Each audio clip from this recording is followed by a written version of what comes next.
Of course.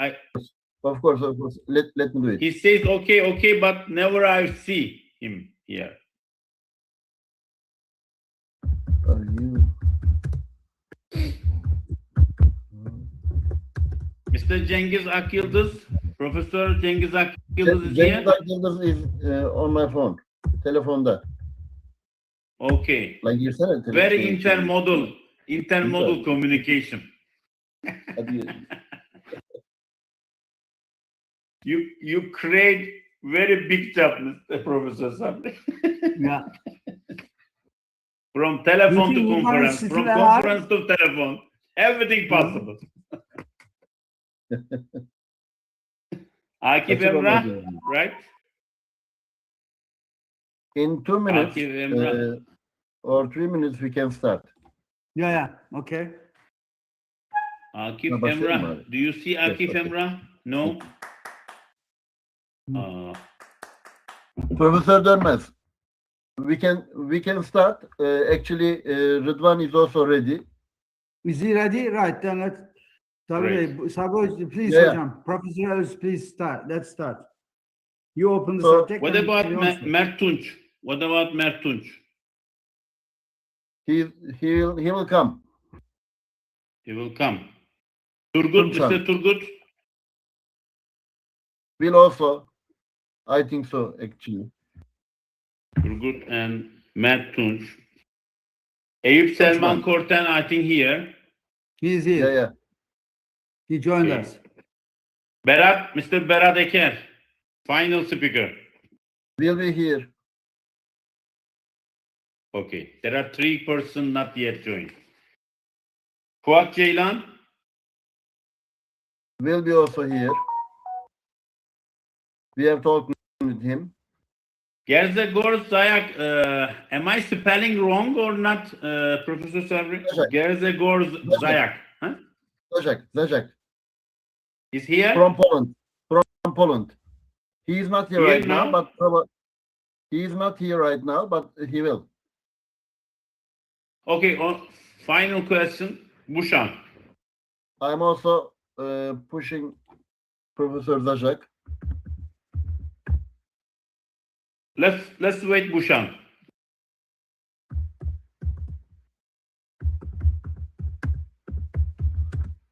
You join.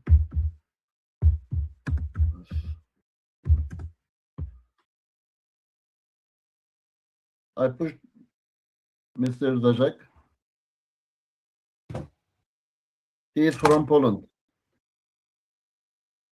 Zayak or Zajak? Zajak. Zayak or? Huh? No, Zajak. Zajak, okay. Gerzegor.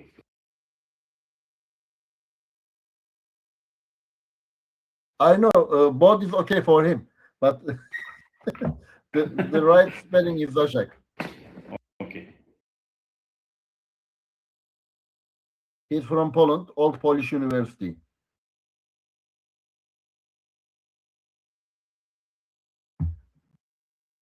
Associated professor also.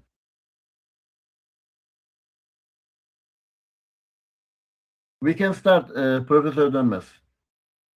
Okay. We can invite for the opening speech Mr. Yes. Professor Fethi Ağlar. Yes, dear guests, dear academics, respected participants, ladies and gentlemen, welcome to the 8th and great International Spring Conference, Society 7.0 versus Humanity. We are proud of hosting here valuable scholars, researchers, professionals, thinkers from different countries and disciplines.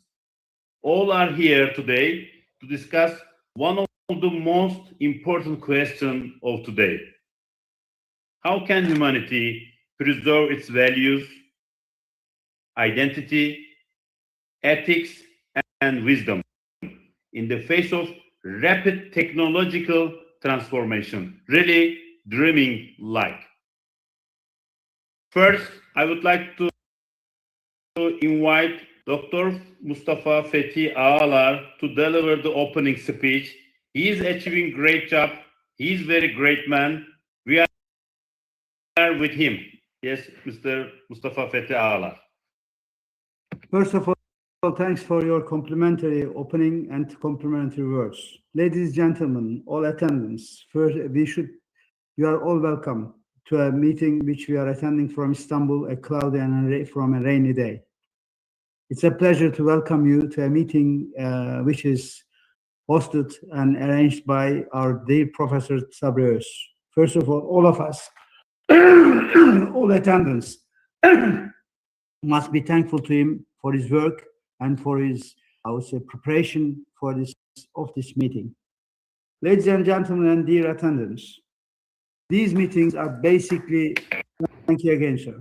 These meetings are basically for all of us sharing our opinions. As you know, nowadays, we are very much affected by the technology and a lot of things that is sometimes valid, sometimes invalid, but we always see in these all around us. So basically, we will share our opinions on a very important subject, which is humanity, our values, our ethics against technology and transformation. Although in the first stage, when you look into these technological advances, you believe that it's going to add to us more and more. But when you see around the place, you see that, unfortunately enough, transformation of technology is now a question mark for the future of humanity and ethics and values, because technology being used at a very young age, at very young people, it sometimes is creating problems instead of values.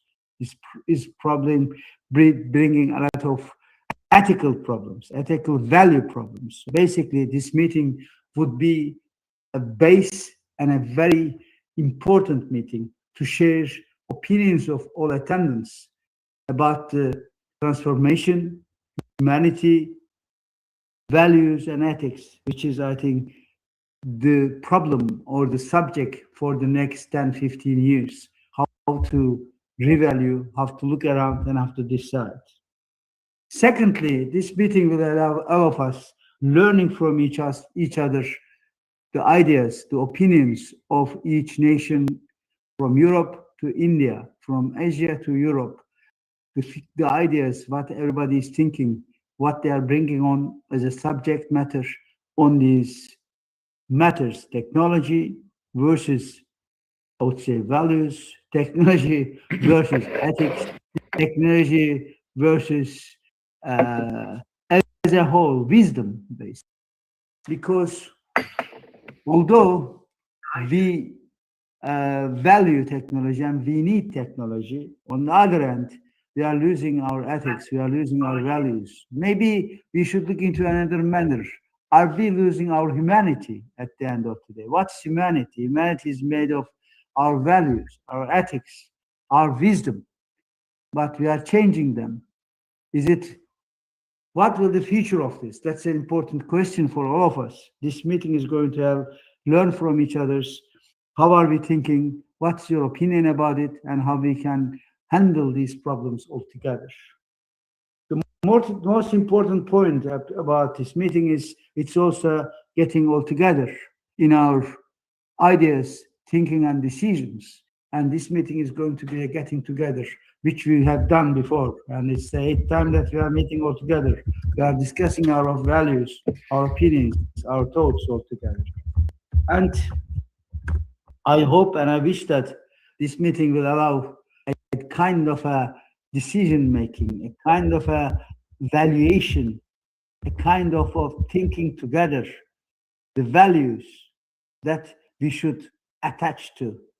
We should look at our ethics, the value of our ethics, the value of our wisdom, because I think one of the problems of technology is all these values are now going slowly out of date. I mean, when we read anything in the papers, in the news, we were shocked. Nowadays, nobody is shocked for any information. Everything is very normal now. I mean, in the near future, I don't know. in the old days, when we look in something, we valued it. All of us value it in the same manner. Nowadays, I think nobody values in the same manner. Everybody looks from another angle. It's making us, okay, let's think in a more wisdom, more general, let's think about. But at the end of the day, are we losing our personality, our humanity? That's the subject of today. I want all attendants enjoying the days and learning from each other and being together. I don't want to take more of your time. I again thank Professor Dr. Sabrios for his, I would say, endless efforts, bringing all of us together and arranging these meetings. And also I want to thank all the attendants being here, attending to the meeting. I want to thank all the people who have taken job to arrange this, to make all these arrangements and to do things all together. And my last words will be to all the attendants. We hope we want to see you next year again to discuss more subjects, more values. And my last words will be, it's a very important question that we all should think about. Humanity is going worse and worse. Humanity, values, ethics, wisdom is going every year more and more in a very different way. I don't want to go to any politics, but I want to say one thing. Last year, I made a research yesterday. 2,750 people were hanged, were executed. And from this 2,700, 2,200, 2,150 was executed in Iran. A guy, his age is 21, who was the champion of karate, who was going to attend to a world championship, was hanged, was executed. Do you know the reason they executed him? Because of political reasons. What a pity. A guy at age 21 who knows nothing about politics, especially a sportsman, spending 9 hours in a gym. This is a question that we should ask. Where is humanity? Where is values? Where is ethics? Where is wisdom? This is an example, but when you look into more and more, everything now is discussable. Everything is now acceptable. Shall we accept these? How are we going to handle the problems? These are, I think, basic questions or basic areas of this meeting. I again thank you for attendance and thank you for doctors and professors and everybody for attending and for discussions. I hope that our meeting will bring out at least a lot of new papers. These papers will be published, will be discussed, and we will be having a great year for all of us. Thank you again, and please, I thank you again for letting me making the opening stage. I thank you, and I wish all the best for the meeting and for the attendance. Thank you. Thank you very much, Dr. Ağalar. Thank you very much. What a pity in the world. There are lots of things to correct, not only in the country. Every country has lots of things to correct and for the future. As Dr. Ağalar just mentioned, without technology, no future, no value, no independency. Technology depends on value or vice versa. Talk about new generation, also advantage and risk. These are very, very important topics. Thank you very much for your valuable remarks, your inspiring opening address. Thank you very much. Thank you, sir. Now it's our great pleasure to invite Mr. Mustafa Aydemir for the keynote speech. He is coming to conference from Malaysia, Asia Pacific nowadays, focus of interest, and and from Malaysia, rise of Asia Pacific, Malaysia. We are with Mr. Mustafa Aydemir. Assalamu alaikum. Can you guys hear me? Yes. Yes. Sure. Welcome. Bismillahirrahmanirrahim. Ladies and gentlemen, dear Dr. Fethi Hocam, dear Dr. Tevfik Hocam, dear Sabri Bey Hocam, I wish you best and warm greetings from Kuala Lumpur, Malaysia. It is an honor and privilege to be as a keynote speaker, mashallah, at the ACE International Spring Conference. Thank you for the invitation and thank you for including me. This is the first time for me in the metaverse. I want to start with the title of this conference, Society 7.0 versus Humanity. Versus, this word means conflict, two sides fighting each other. So my question is simple. Who started this war?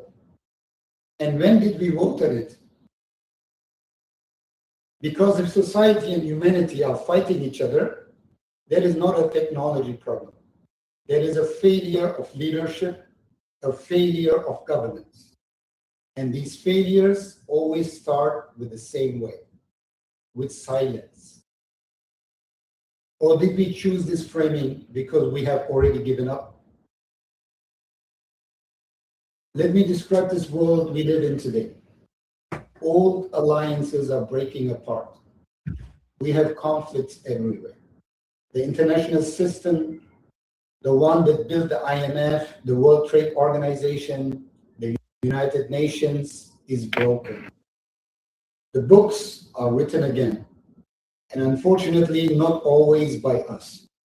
People have stopped trusting their governments and their institutions as well. And when trust collapses, something fills the empty space. Conspiracy theories, divisions, and fear, or whoever speaks the loudest. And for now, the voice that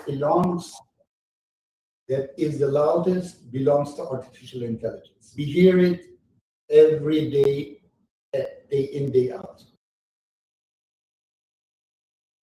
But here's what more worries me the most. Humanity is not losing to AI. In my opinion, we are giving it away ourselves.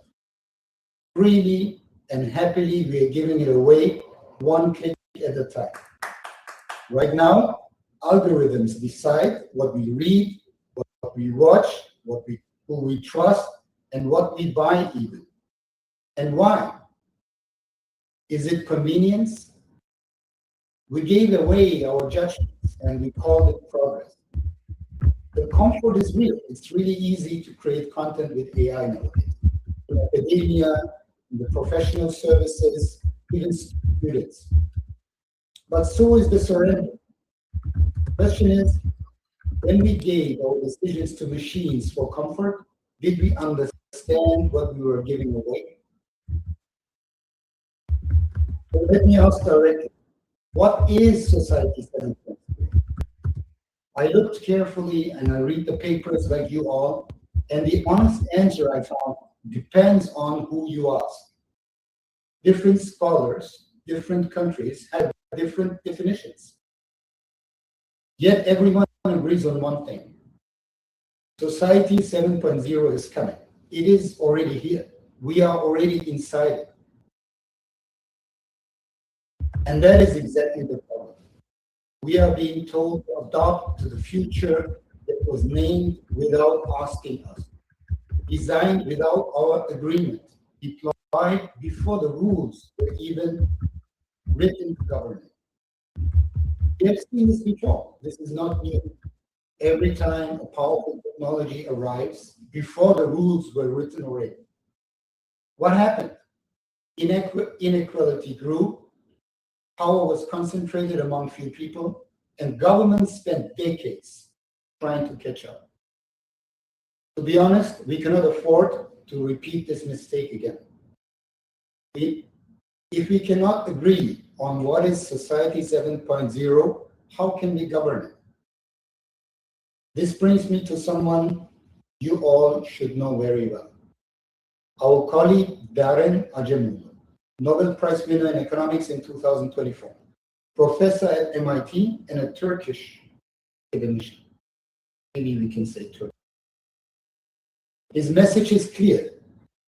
AI is powerful, but it will not automatically make our world richer, fairer, or even better. If AI is used mainly to replace workers, cut costs, and concentrate profits among the few who control it, it will not make inequality go down, but it will make it worse, not better. So I'm a bit pessimistic here. He estimates that the real benefit may be far, far smaller than the huge hype suggests. Perhaps, he says, 5% of tasks only will be automated. He also suggests perhaps only 1% will be added to global GDP over the next 10 years. His conclusion is AI is not automatically good. It only becomes good when we design it and govern it to help people, to help humanity, not replace them. And he's direct. Technology serves whoever controls it. I repeat, he says technology serves whoever controls it. If only big tech in America controls AI, big tech will capture the gains. If machines are making the decisions, who is responsible and who is left behind? Now let me speak a bit about something that is close to my heart, ladies and gentlemen. I'm a Turkish professional. I never lived in Turkey. I was born and raised all over the world, but not a single year I spent in Turkey. I have worked in global markets for many years. Islamic finance in the Middle East, in Southeast Asia. I worked in asset management companies. I worked in emerging markets. And everywhere I noticed, like all of you, as a Turk of my generation, we have a label. And that label may be not fair to us, and it may not be true. The sick man of Europe. We all hear this phrase from the 19th century. Used to describe the Ottoman Empire when it was weakening. The label followed Turkey for more than 100 years.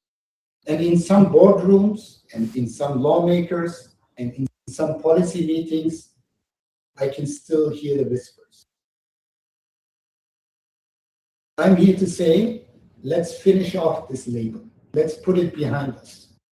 And not me, but the evidence say we are on the right track. In 2024, Turkey's GDP per capita reached $15,000, and last year $19,000, despite inflation and despite people feeling bad living in Turkey. That tends to be far above the World Bank's high income threshold of $14,000 per capita. According to market expectations, I have some more good news. Manufacturing exports is expected to grow from currently 250 billion to 400 billion by 2030. And the AI market in Turkey is projected to reach $10 billion in just a couple of years. Growing, this is a growth CAGR of approximately 30% per year, just in Turkey alone. But numbers alone do not change perception. And in today's world, perception is everything. In all of my seminars that I give throughout the world, in roadshows in Europe, in America, and here in Asia, perception is everything. In the age of social media, the AI-generated content, the competition for investment and talent and alliances is one, unfortunately, in the minds and hearts of people who have never visited Turkey, who have never visited Istanbul. This is why, as academicians between us, behavioral science matters a lot. This is why the perception game must be managed very well by Turkey. Short term, for example, in social media, we have to be strong. Medium term, we have to control and be part of big news outlets like Al Jazeera, CNN. And long term, we have to be continuously successful in innovation. We have to strengthen our institutions like TÜBİTAK to attract more foreign direct investments. And Turkey is already proving itself, not with promises, but with results. We are good in renewable energy and among the top producers in Europe. We are very strong in agriculture tech, agri-tech. It was one of the topics of this conference a few years ago. And we are feeding markets in Central Asia and Africa with our products and services. Advanced materials like space technology and our defense sector, we have already won some hearts and the respect of the world. But not as a threat, as a proof. But what do we prove? We prove that Turkey as a nation can design, can build, and can export what others want to buy. The global south is watching us closely. These nations do not want another patron, do not want another global police. What do they want? They want a partner who knows what it means to build with dignity and without dependence. Turkey knows this feeling very well. The AI revolution is not a danger to Turkey, in my opinion. It is an opportunity for nations that govern it wisely, position it strategically, and use it to serve their people. The question is no longer whether Turkey belongs in the new world order. The question is whether the world order is ready to accept Turkey that leads in many sectors. Leadership, in the language of global capital, my sector, starts with one word: good governance. I say this as an investment professional. I have worked with many investment companies throughout the years, and Islamic finance is my domain. And in Islamic finance, we have one principle. I believe every system should adopt. Money must serve people, or it will not move. Large institutional investors, pension funds, sovereign wealth funds, endowments do not put long-term capital into markets without clear rules. They just don't want to come here. They do not invest where there is no accountability. Where AI is deployed faster than the law that governs it, they will not look good. If Turkey wants to attract serious long-term capital, what do we need to do? It must lead on good governance and on ethical AI frameworks, on clear, consistent regulations. And I'm introducing in this context a new word today, a new term that I want to coin. I call it algorithmic amana. And that is not a soft idea. It is an investment. Algorithmic amana, introduced today for the first time in this conference, means using AI to support decisions while keeping human beings morally, legally, and religiously accountable for the outcome. So good governance is not the brake on growth. Good governance is the road that makes growth possible. Financial institutions in my sector do not only invest in economies. They invest in systems they can trust. Who is in the room that makes the decisions, and why is Turkey not at the center? Let me finish where I began. Society 7.0 versus humanity. I do not accept this framing. Not because the tension is not real, it is. But the word versus assumes someone will win and someone will lose. But this is not a zero-sum game. Islamic ethics do not accept zero-sum thinking. It asks whether power, wealth, and technology can serve human dignity and justice. And in that fight, humanity cannot afford to be on the losing side. The real question is not whether Society 7.0 is coming. It is coming. The real question is who writes the rules, who governs how it is used, and who will benefit when it is arriving. Not Society 7.0 versus humanity. I want to call it Society 7.0 for humanity, but only if we choose it, clearly, deliberately, and together. Starting today in conferences like this. The question is not whether Society 7.0 is coming. It will come. Will it recognize Turkey when it arrives? Thank you very much, everyone. Thank you, Mr. Mustafa Aydemir. He asked many questions. Really, there are too many questions. As Acemoğlu said, if we cannot agree on what Society 7.0 means, how can we govern it? It was very important question, really. And also another very interesting topic in the presentation. So the today's word perception is everything. So that attract attention to here, and also Turkey leadership in the world, and also that the question whether the world is ready to accept Turkey that leads. This question also was issued by Mustafa Aydemir.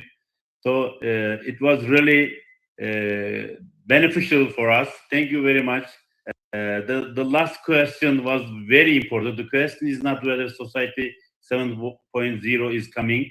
It is will it still recognize us when it arrives? This is the main question. Thank you very much, Mr. Mustafa. And we will start section 1. And from India, piece of country in Asia Pacific, and Professor Dr. Pushan Yengade is with us, and his topic is very interesting. I'm also very interested in this topic. How the Strait of Hormuz crisis is destabilizing the global food supply chain. Yes, we are with you, dear Pushan Yengade.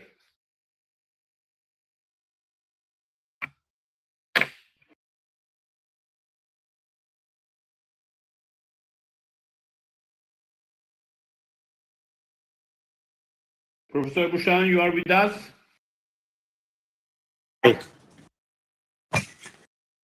Thank you so much, everyone. Can you hear me, please? Yes, right now it's okay. Hello, can you hear me? Yes, yes, we are Yeah. hearing you. Thank Yes, you we so are. much for your. Thank you so much for your kind introduction. We are suffering in one of the deep crises at the moment, and as the topic deals in humanity and in any part of the world, if you open the newspaper headlines, we read all the news about the energy gateway. But as a food technologist, we work into the setting up food industries and we do market research. And the current crisis, I look it as a calorie gateway. When the financial world looks at it as a Strait of Hormuz, as you know, we discussed by the few keynote speakers, it intensively glances the oil tickers and basis points. I mean, this is a profound systematic miscalculation. Oil volatility impacts inflation, corporate margins, and transportation costs, and variable that modern financial system can manipulate, subsidize, or absorb through a monetary policy. Here, I would like to mention that you can print money to offset a spike to crude oil, but you cannot print a calorie. And I would like to argue that I made in my article that it was published. I argue that we must measure the crisis in a kilocalories, and I'm forcing to shift from a financial metric to a biological reality. The Strait of Hormuz is not a oil way. It is the primary bottleneck for global food production engine, controlling around 30% of internationally traded fertilizers trade. And if this transit is disrupted, it immediate consequences isn't the price of commute. It is an absolute reduction in a global thermal energy available to human being in form of food. And I just wonder, like by shifting the metric to calories, we expose the structural illusion of the current market stability. And right now, the global market looks calm because the grain silos are relatively full and the supermarket are stocked. But this is illusion created by the agricultural lag. The crops we are eating today were grown using fertilized cheap months ago. If you cut off the ammonia and the urea flowing through Hormuz today, the soil fails tomorrow and the yield collapses a year from now. And we are currently facing an unprecedented energy to food conversation crisis. And if we don't change the metric of our risk models immediately, we remain blind to the true scale of the collapse until the shelves are completely empty. So this is something that I would like to say in my opening.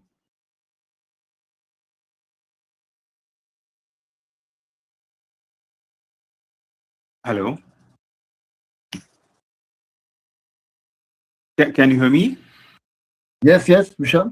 Yeah. So this particular how does this lag mass disaster? The most dangerous element of the fertilizer is a time bomb, and is a chronological disconnect between a geopolitical trigger and humanity explosion.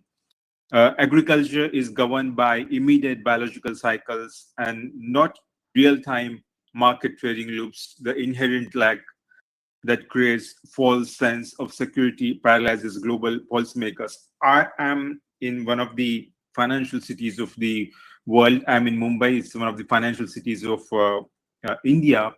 So we have a stock market here, but we have everywhere in the world. Rather, you have seen the downs of stock market since last 2 months, but the agriculture isn't parallel to the stock market's up and downs. The any crops to grow any crops, it takes around 6 months to grow. And consider this mechanics. India relies on a Strait of Hormuz for 81% of ammonia imports. That's a huge amount. Australia relies on for around 72%. And if the conflict or blockade halts those shipments today, and it is today doing that, the immediate impact on the global supply chain looks negligible. The public sees no immediate drop in the grain availability. I mean, if you ask me why, then because agriculture operates on a 6 to 12 months delay. Today's harvests are already locked in. The crisis is silent because it is happening beneath of soil, somewhere that we can't even see that.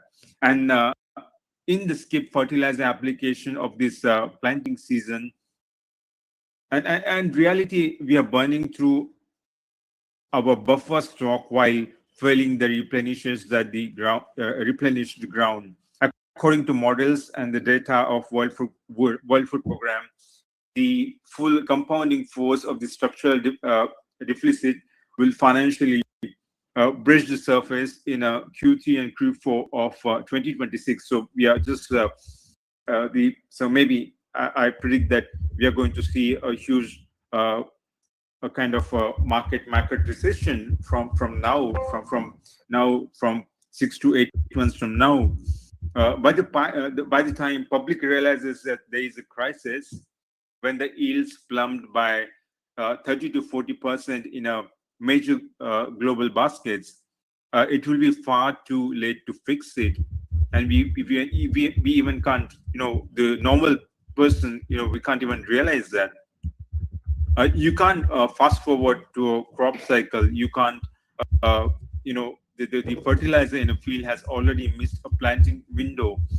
The market treating systematic structural failure as a temporary liquidity issue, and this issue is something very difficult to imagine. And this particular the false stability ensures that when the nutritional catastrophe hits in the late 2026, it will hit the entirely unprepared global population, turning the supply chain squeezes and the uncontrollable humanitarian emergency. And we are going to definitely see that. And like recently we had the kind of UN's United Nations recent forecast of 2026, mid 2026. I was reading that particular report that was released few days ago, and there are many things that they have described in the report. The can monetary policy fix the crisis? Uh, and the report says that escalating conflict and fertilizers shortages are driving the global inflation rebound in 2026, projected to reach around 2.9 developed and 5.2 in a developing economies, including all the countries that we are, majorly we are listening, this particular conversation, and threatening to spark food prices, the food pricing crisis as the crop yields. As of now, we have seen the major consumption patterns. The price increase in oil prices have increased by 10%, and that's a huge. The rice prices have increased by 20%. Even similar, the cotton prices, I mean, I'm just speaking about mentioning particularly about the agriculture commodities, and in similar way, we can see the growth in the cotton prices. And this prices, this spike is huge, and it depends country to country, but I'm just summarizing, what you call the global order. uh, when the crisis is rooted in a physical absence of ammonia, nitrogen, and petroleum, and based on coal chain infrastructure, lowering interest or printing currencies is completely useless. And you can't eat money as as a human being. You can't eat money. And earlier, even there were few similar incidents earlier in the history, and we have analyzed that the banks have printed money. So we calorie is not the maybe we can't say that calorie cannot be is not parallel with the kind of inflation that we are seeing now. And now we are entering the phase where FAO historical models are being tested to their absolute limits. Historically, a 10% increase in food prices triggers a 3% rise in severe insecurity. But the model assumes the functional supply chain where goods can still move if you pay enough. When we are looking now a compounding structural collapse, soaring energy costs aren't just making fertilizer expensive, they are inflating the cost of petroleum-based plastic needed to package food, and they are priced high to the secondary cold supply chain breaking down entirely. For example, we may see that a food cost may be less, and the the covering or the plastic, the packaging cost may increase in the future. Even we are going to see, we are going to see if this continues for a few months from now. Even if a nation manages to grow food, the logistical wastage spike by failing refrigeration means food rots before even it reaches to consumer. And like India and China, I mean, India is the second most. The India and China are two leading countries as a food producer in the world. China stands first, and India stands second in the food production. If these countries, if India and China face a massive yield contraction, their logical internal response will be implement aggressive national export bans to protect their own population. And this is something that we are going to see in the future, because few countries already have done this, and this may impact entire global population, and it is going to impact our entire humanity. And lastly, I would like to say that when the world agriculture giants pull down bridge, the international market suffers a total supply collapse. Uh, at that point, import dependent nations like Sub-Saharan Africa and Southeast Asia may completely price off or cut off. And you know, as we are dealing, as we are speaking about the, in the eighth international society versus society 7.0 versus humanity. So I would like to give a message that, recently, uh, Professor, Tevfik visited one of the popular UNESCO World Heritage Site in UNESCO, right? So, uh, and these particular paintings were painted few thousand years ago in India, and when I was researching on this particular topic, then we also found that there are evidences, historical evidences by the historians, that the colors of these paintings were rooted through the Persia, that is the current Iran. And now, if you just we have humanity, there is a deep connection. We are somewhere connected with each other since ages, since 2000 years ago, and this is a attack on civilization as a whole. And as a food technologist, I would like to say that we definitely need to have a food gateway, so that everything can possibly reach to everyone. And it's a basic human right that if you're human, then you should get a basic food, at least the calories. That is something that I feel. That's what I would like to conclude. Thank you you. very much. Thank you very much. Actually, we have just 10 minutes for each speaker, but this topic is very important, especially as it is a contemporary issue for all over the world, and there are so many conflicts. Thank you very much, Professor Yengade. Do you have any Thank you. question to Yes. Yengade? No, maybe no question, but basic human right is very important, definitely. Yeah. Not only energy problem, but also agriculture. Food supply chain is in danger as pandemic Absolutely. done. Now again, we are facing again. And this risk is a very big question now. And maybe we will not see some products in the shelves, also some food in our dish. So that is, thank you very much, Pushan Yengade. You attract Mr. very good Tevfik, attention. Mr. Tevfik, I just want to, I wonder whether which country has more affected from this confliction, especially when we compare with India and China.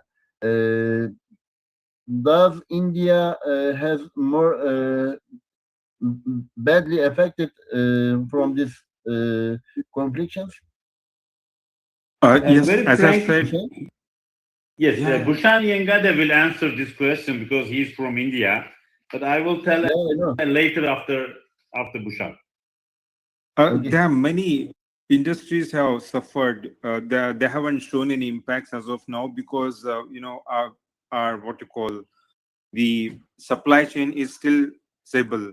The result will appear after 6 months from now, Yes. I because see. now our crop is in the growing stage. But as of now, I would like to say that oil supply chain is very much in difficult stage. We have seen a difficult spikes in the oil because many countries don't grow their oil. And for example, Turkey grows their olive oil, but you still need different oils from different countries. So we are going to see a huge impact on the oil industry as a whole, and of course the bakery industry, because the for bakery industry we need different ingredients from different countries. I So see. yeah. Thank Bhushan you. Bhai, this is global agenda question. Now, Yeah. everyone focus on energy corridor. Everyone is having attract attention to energy, but on the other side, a very basic human right, the agriculture and food supply chain is in danger. Nobody knows. After 6 months, Absolutely.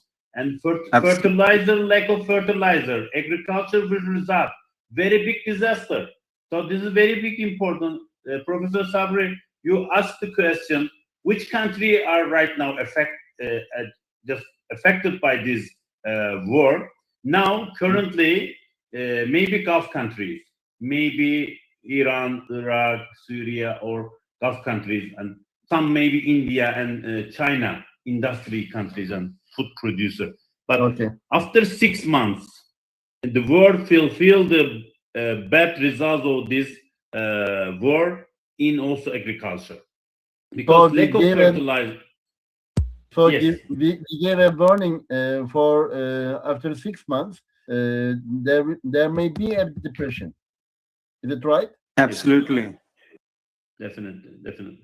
That is now Turkey has some advantage. Okay. I will discuss on my topic, so I don't want to have your time here. But definitely, many countries will have bad results in the first coming days.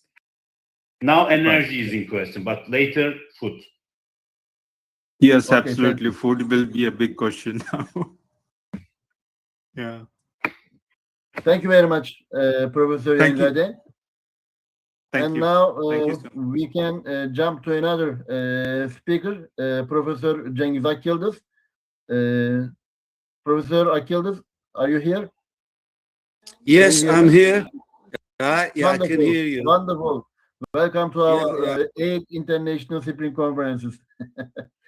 And Thank your you very topic much. will be employee contribution to the sustainability of green technologies and potential health and safety risks.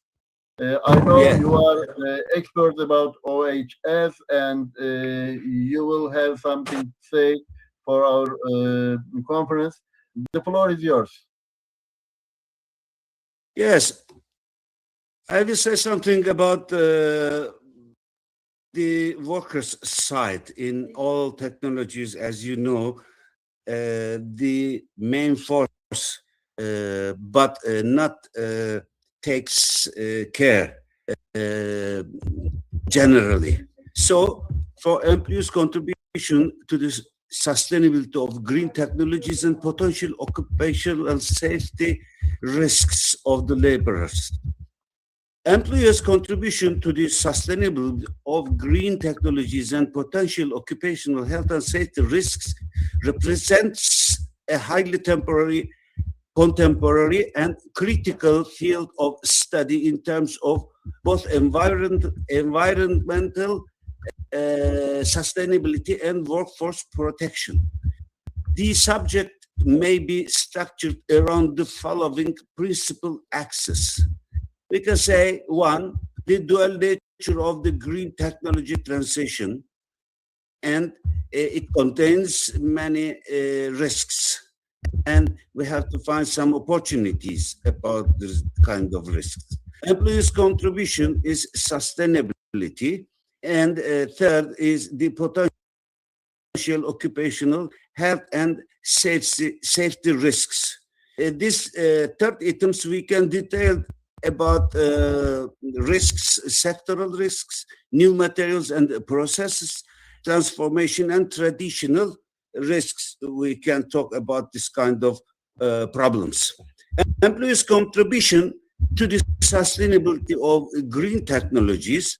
One, conceptual framework, just transition and decent work. The theoretical foundation of this academic study should be grounded in the concepts of just transition and decent work advocates by the International Labour Organization.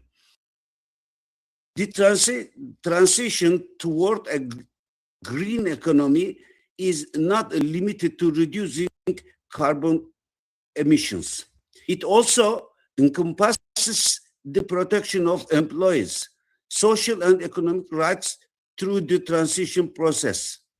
It is emphasized that the green job must provide healthy and safe, is important, working environments.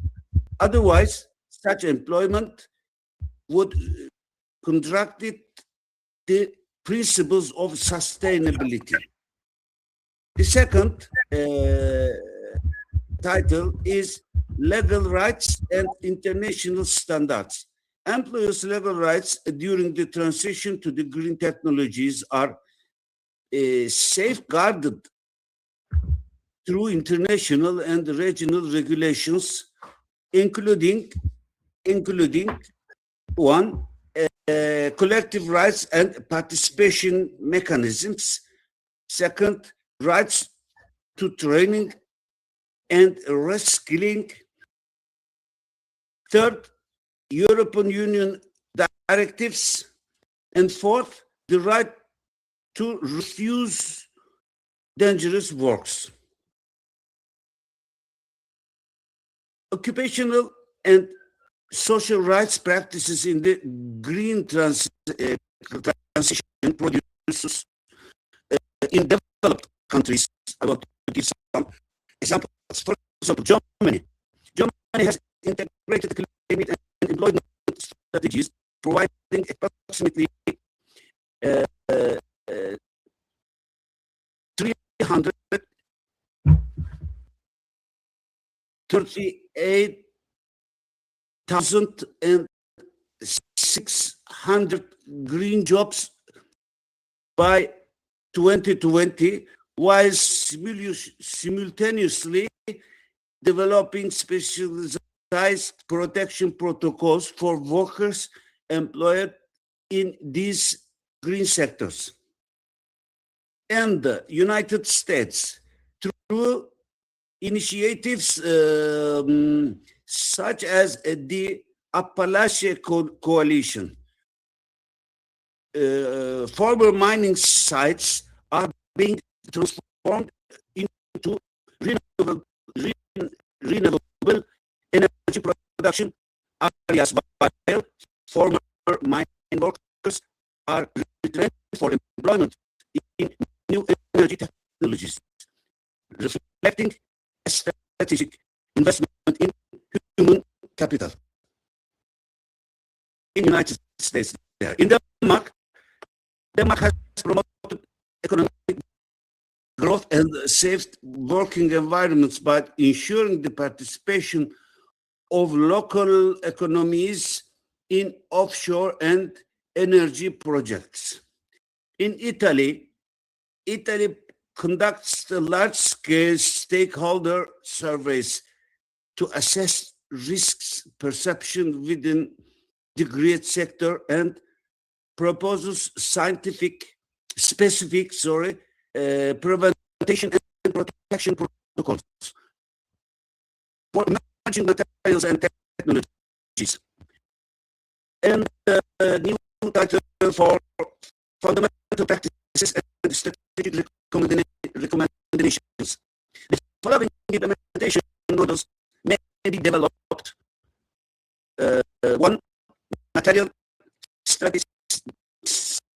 traceability system, material traceability system, occupational health surveillance, employee participation and safety culture, and specialized training protocols.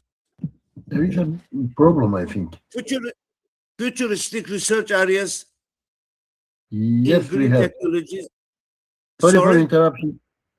Sorry for interrupting, but there is a problem, I think, with your microphone. We Is can there hear some your problem? voice. Probably yes. No, No, now no. it's okay, but before Okay. it was some Yeah. problem. Yeah, go on, please. Sorry. Okay, continue. Futuristic research areas in green technologies and occupational safety and health. Professor Cengiz Akyıldız, just one request from our visitors and our speaker. Can you mute your, because it's better to hear. All speaker should mute their voice. I will try now.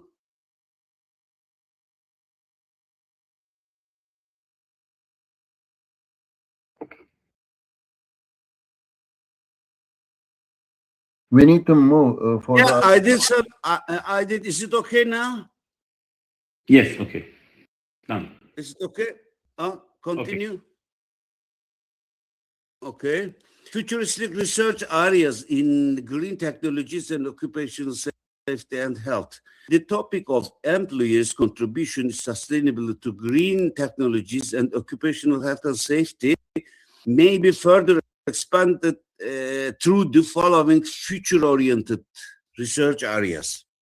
The first, predictive occupational health and safety models and artificial intelligence integration.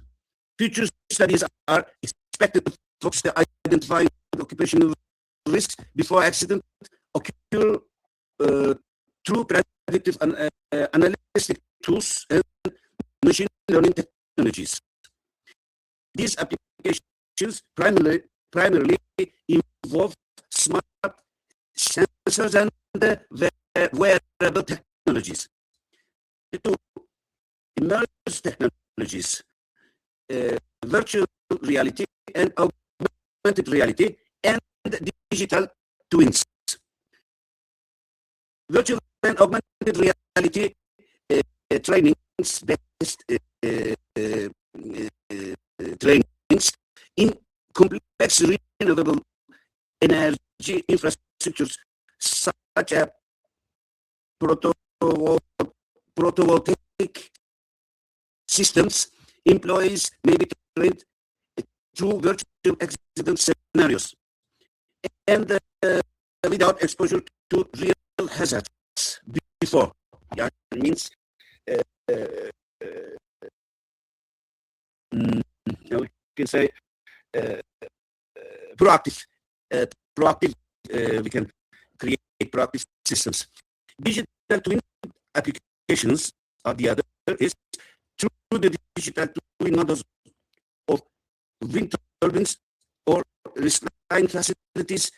The effects of employees' operational contributions and workplace movements on occupational safety may be simulated. The third fact, circular economy and long-term analysis of emerging risks. Circular economy processes such as recycling and reuse expose workers to new toxins and physical hazards not commonly encountered in traditional.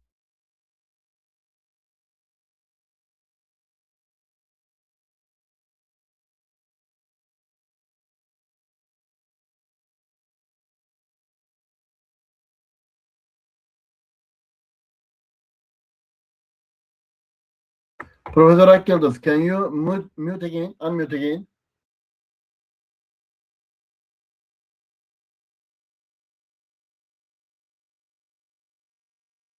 You have probably an internet connection problem. Professor, can you hear me?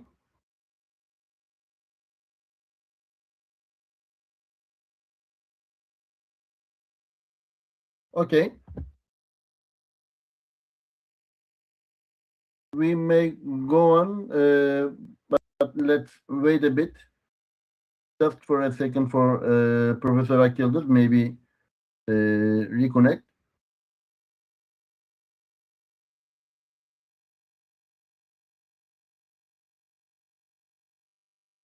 Can you hear me?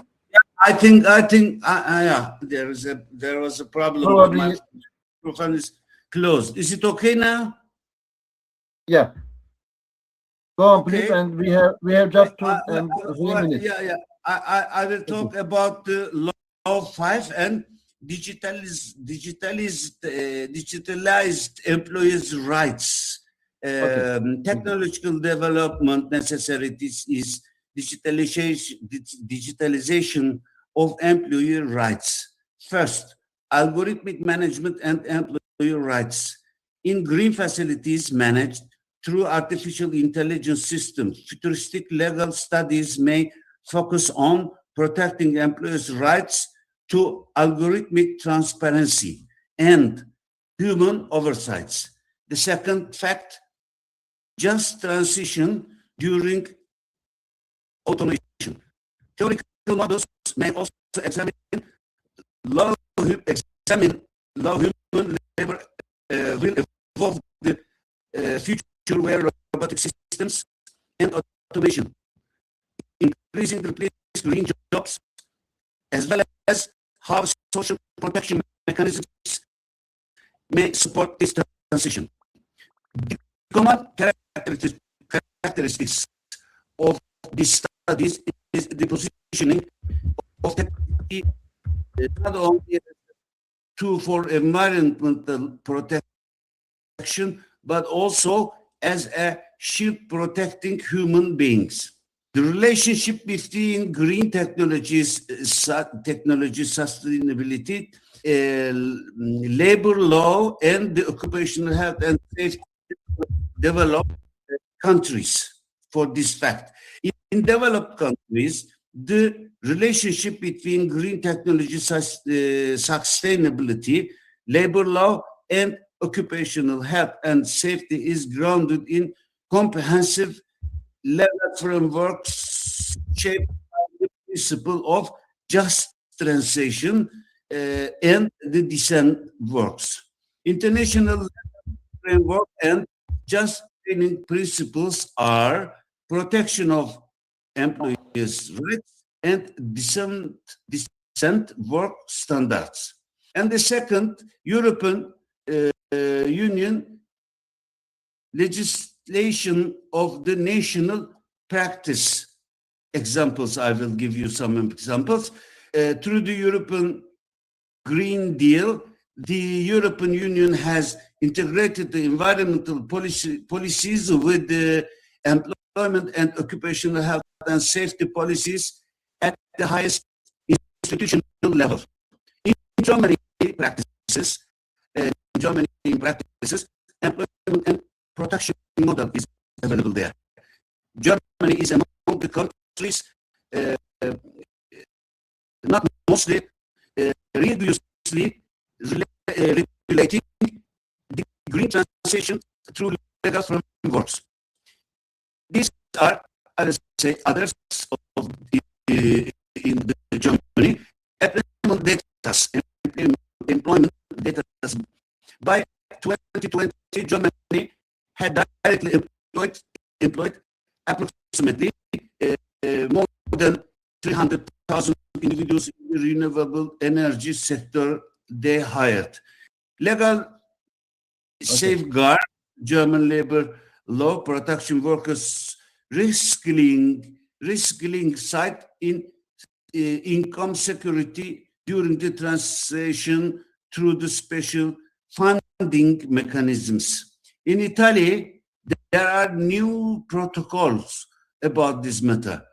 Italy has developed specific regulations to identify the new risk factors associated with green jobs. These are privatization and protection protocols for emerging risks associated with the technologies have been implemented.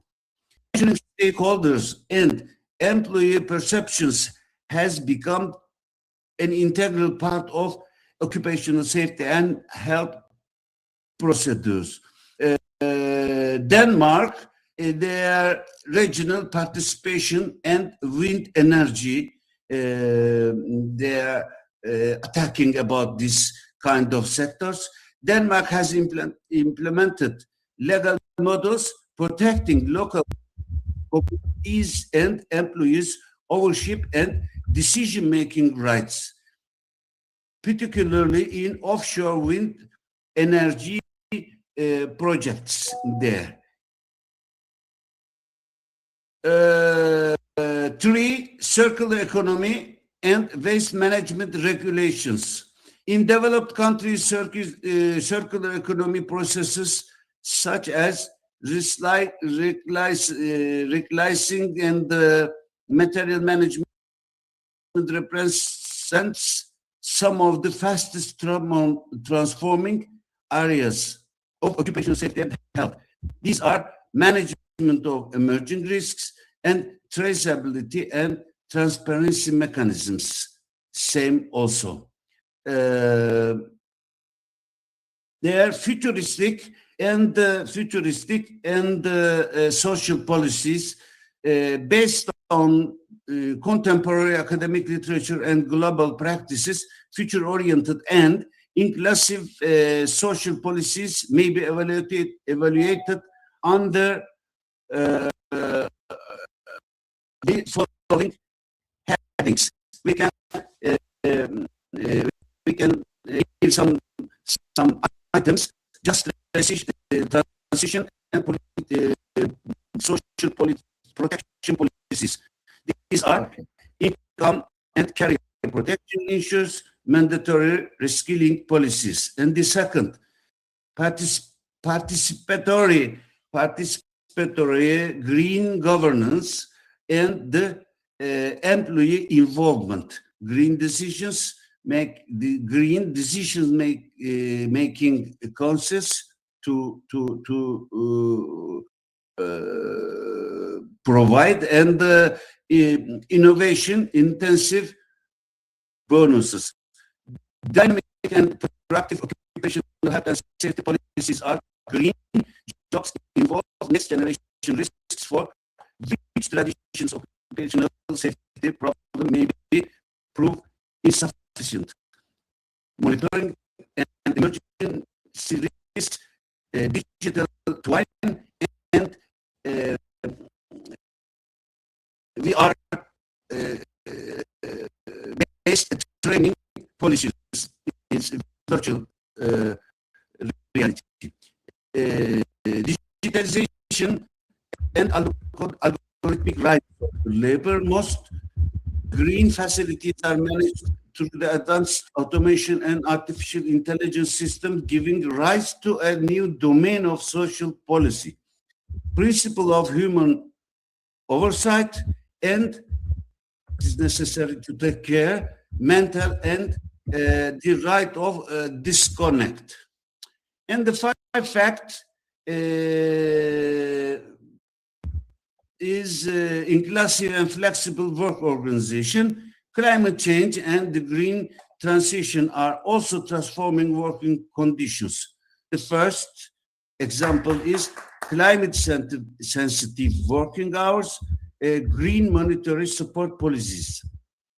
Through such social policies, the green transition may evolve into the only environmental success, but also comprehensive social welfare project. Thanks for your attention. It's over. Thank you. Thank you. Thank you very much. Thank you for your participation. This is a very important issue for all of the world, actually. And we actually face. Sorry? Can you hear me? Yes, I'm here. Professor Sabri, I would like to just attract all our speaker to one thing. Now I am in front of a book, newly published, that is Sustainable Development New Code, Circle of Five Factors, written by Professor Sabri. 5 factors: media, enjoy, government, academy, and industry.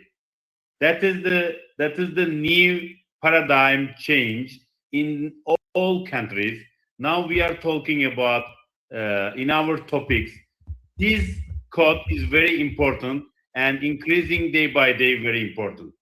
And I would like to thank Professor Sabri for this book and good vision and good support to us. I would like to applaud Sabri Öz. Thank you. Thank you.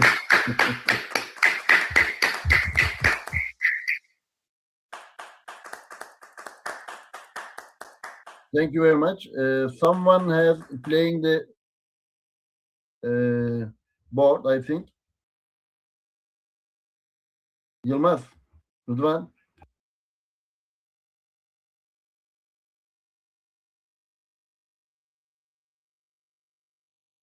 Rıdvan, are you here? Can you hear me? Yes, hello, good morning. Yeah, Professor Zajak, how are you? Welcome. Yes, I'm fine, thank you very much. Hi to Poland. Hi to Poland.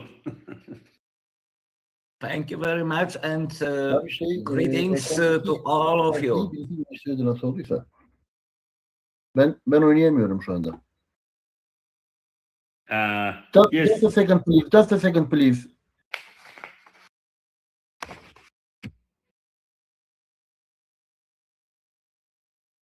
Birisine yetki mi verdik? Birisine oynadı şeyi.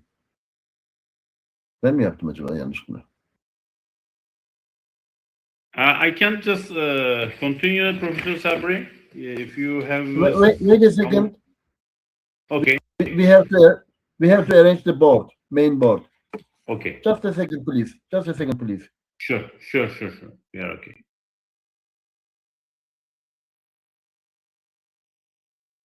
Professor Yilmaz will arrange the board. Yes, he is controlling the board right now. Lost the control. Yeah. for a while, and crocodile. Well, he lost the control, and now he is playing right now. Great. Professor Zajak is. Houston, Houston, there's a system problem. is out of control. Houston, there's a problem. There's a small But problem. it is good. Yes, that it is good that you have the control over everything. No, I have not the No. control. That is Poland heavy presence in the conference. That everything upside down after Polish academician is here. Meanwhile, Zajak I want to thank Professor Zajak. He never leave us alone, and every spring conferences, every kind of academic studies, he is with us. Thank you very much, Professor Zajak. And again, you are here with us for the European Galileo Satellite navigation program in the face of contemporary security challenges. You are from Poland and all Polish university, especially cybersecurity. You are exported on that issue, and the floor is yours right now. Welcome once more. Okay, thank you very much, Sabri. Teşekkür ederim. Merhaba.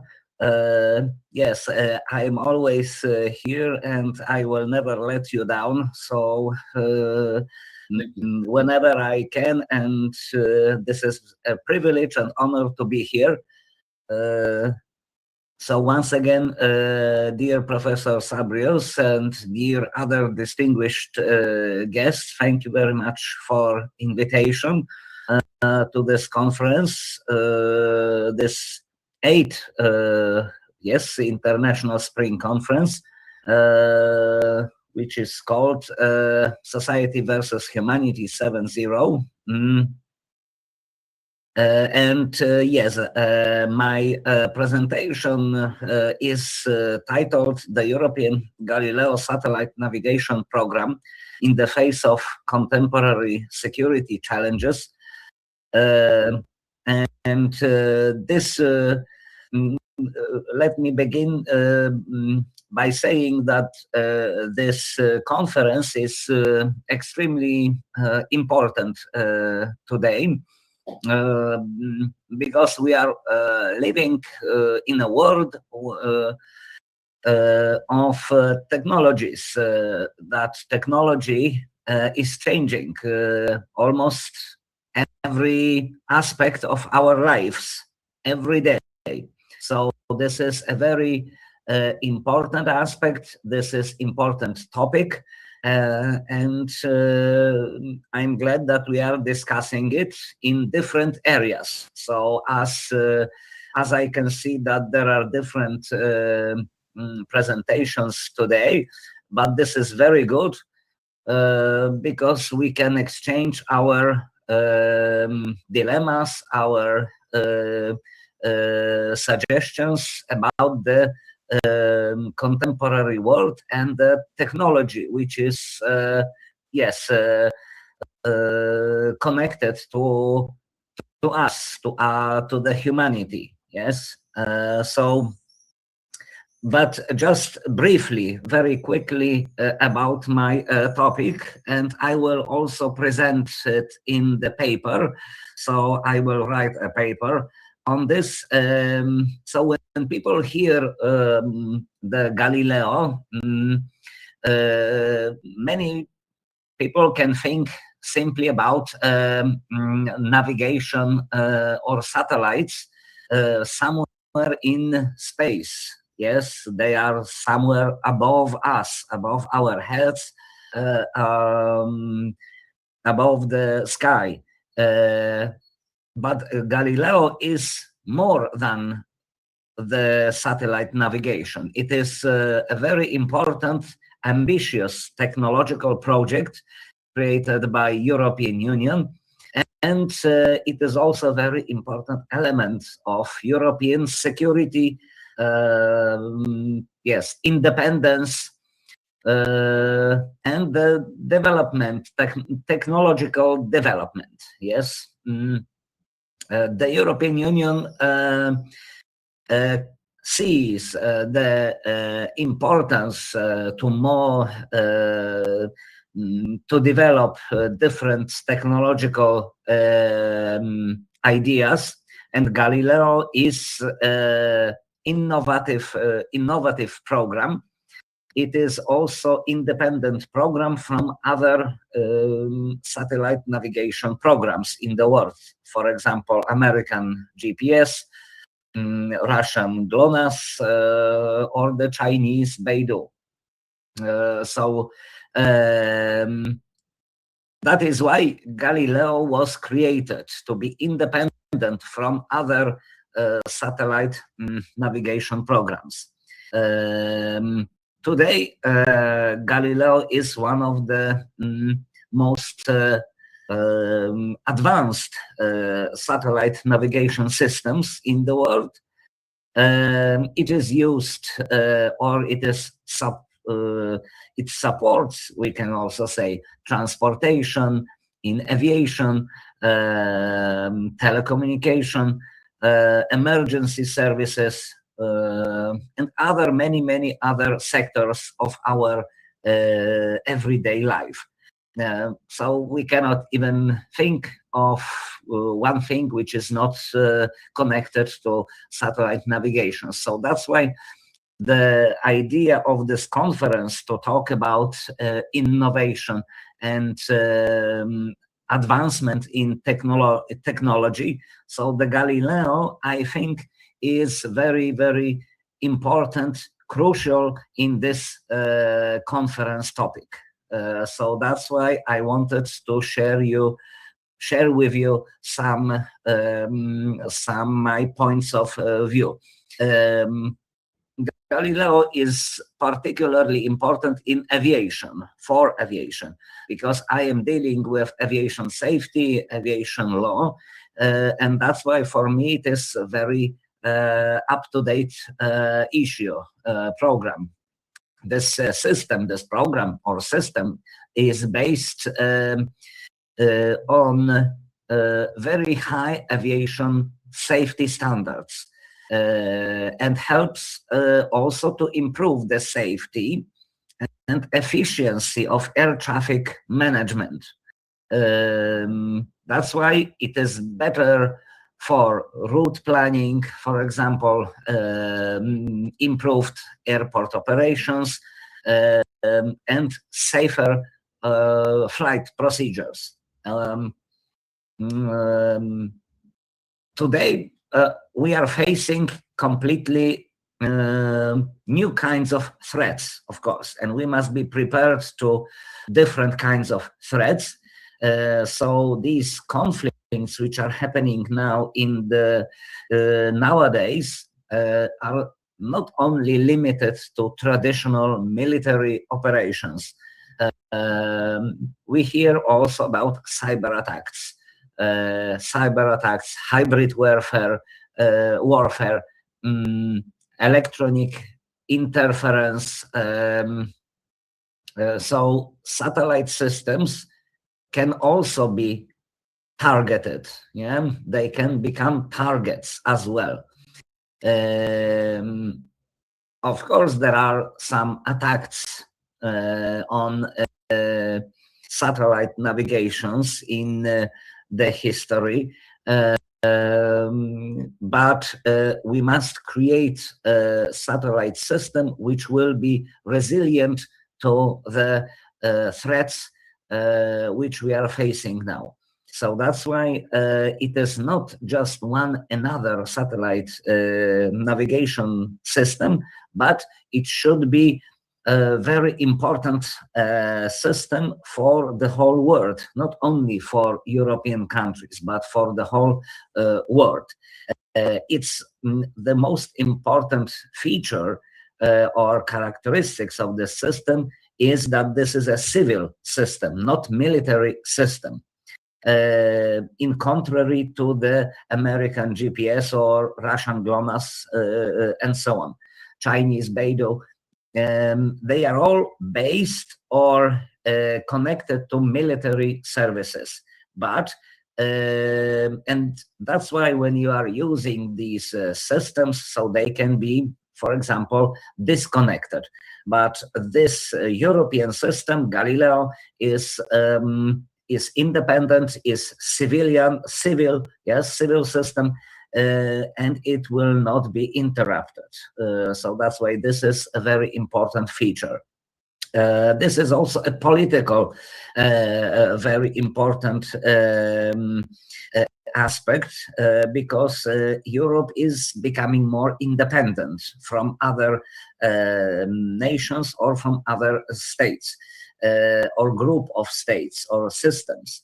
And that's why it proves that we can in Europe create a system which will not rely on other systems, but it will be new, modern, and up to date with new technologies, right? Yes.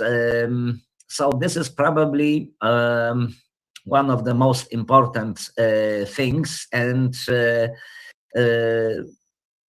we need today cooperation and responsible policy, also legal regulations, and we all, as society, must be aware. We must have this awareness that because the more digitalized and interconnected our societies become, the more important trust and also security become. Yes, so that's why I will not talk only about technological process, but also on how these processes influence people, society, security, and the future of humanity. Yes, we as humanity, must control these technological advancement. We cannot allow that this is out of control, out of our control. It all should be within our control, as here Professor Sabrios said. He has the control of this conference, and we are all grateful to him. This is Professor Sabrios is a wonderful person here, is my best friend here. But yes, we have to also control as the society, the Galileo program, which is for the humanity, which is created for the humanity. So in conclusion, just one sentence at the end.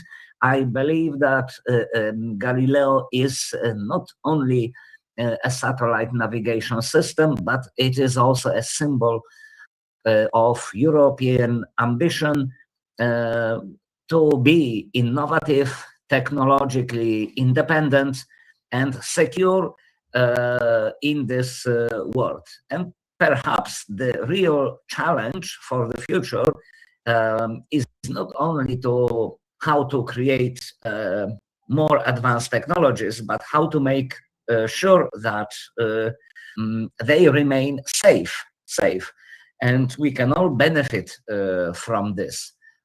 Thank you very much for your attention. Teşekkür ederim.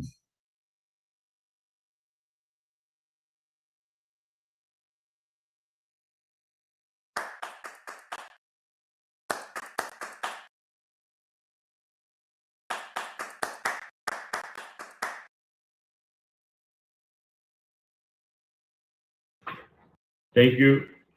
Thank you very much for your kind remarks and inspiring speech. Thank- Brother.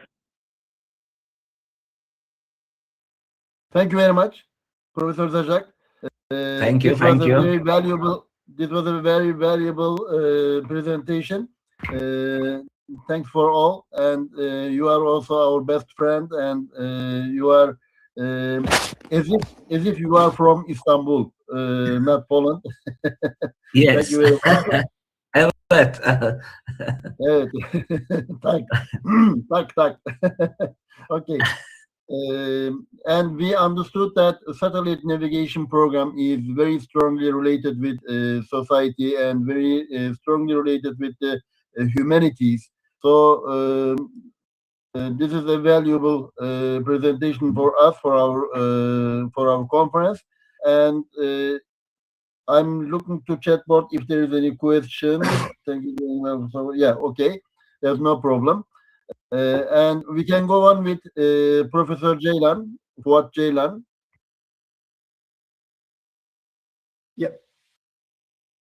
Thank you, Professor Ceylan, sir, Professor. you hear me? Yeah, okay. I'm Okay. here. Okay. And thank you very much for this opportunity. So I would like to thanks every participant, respective academics and their guests having seated here.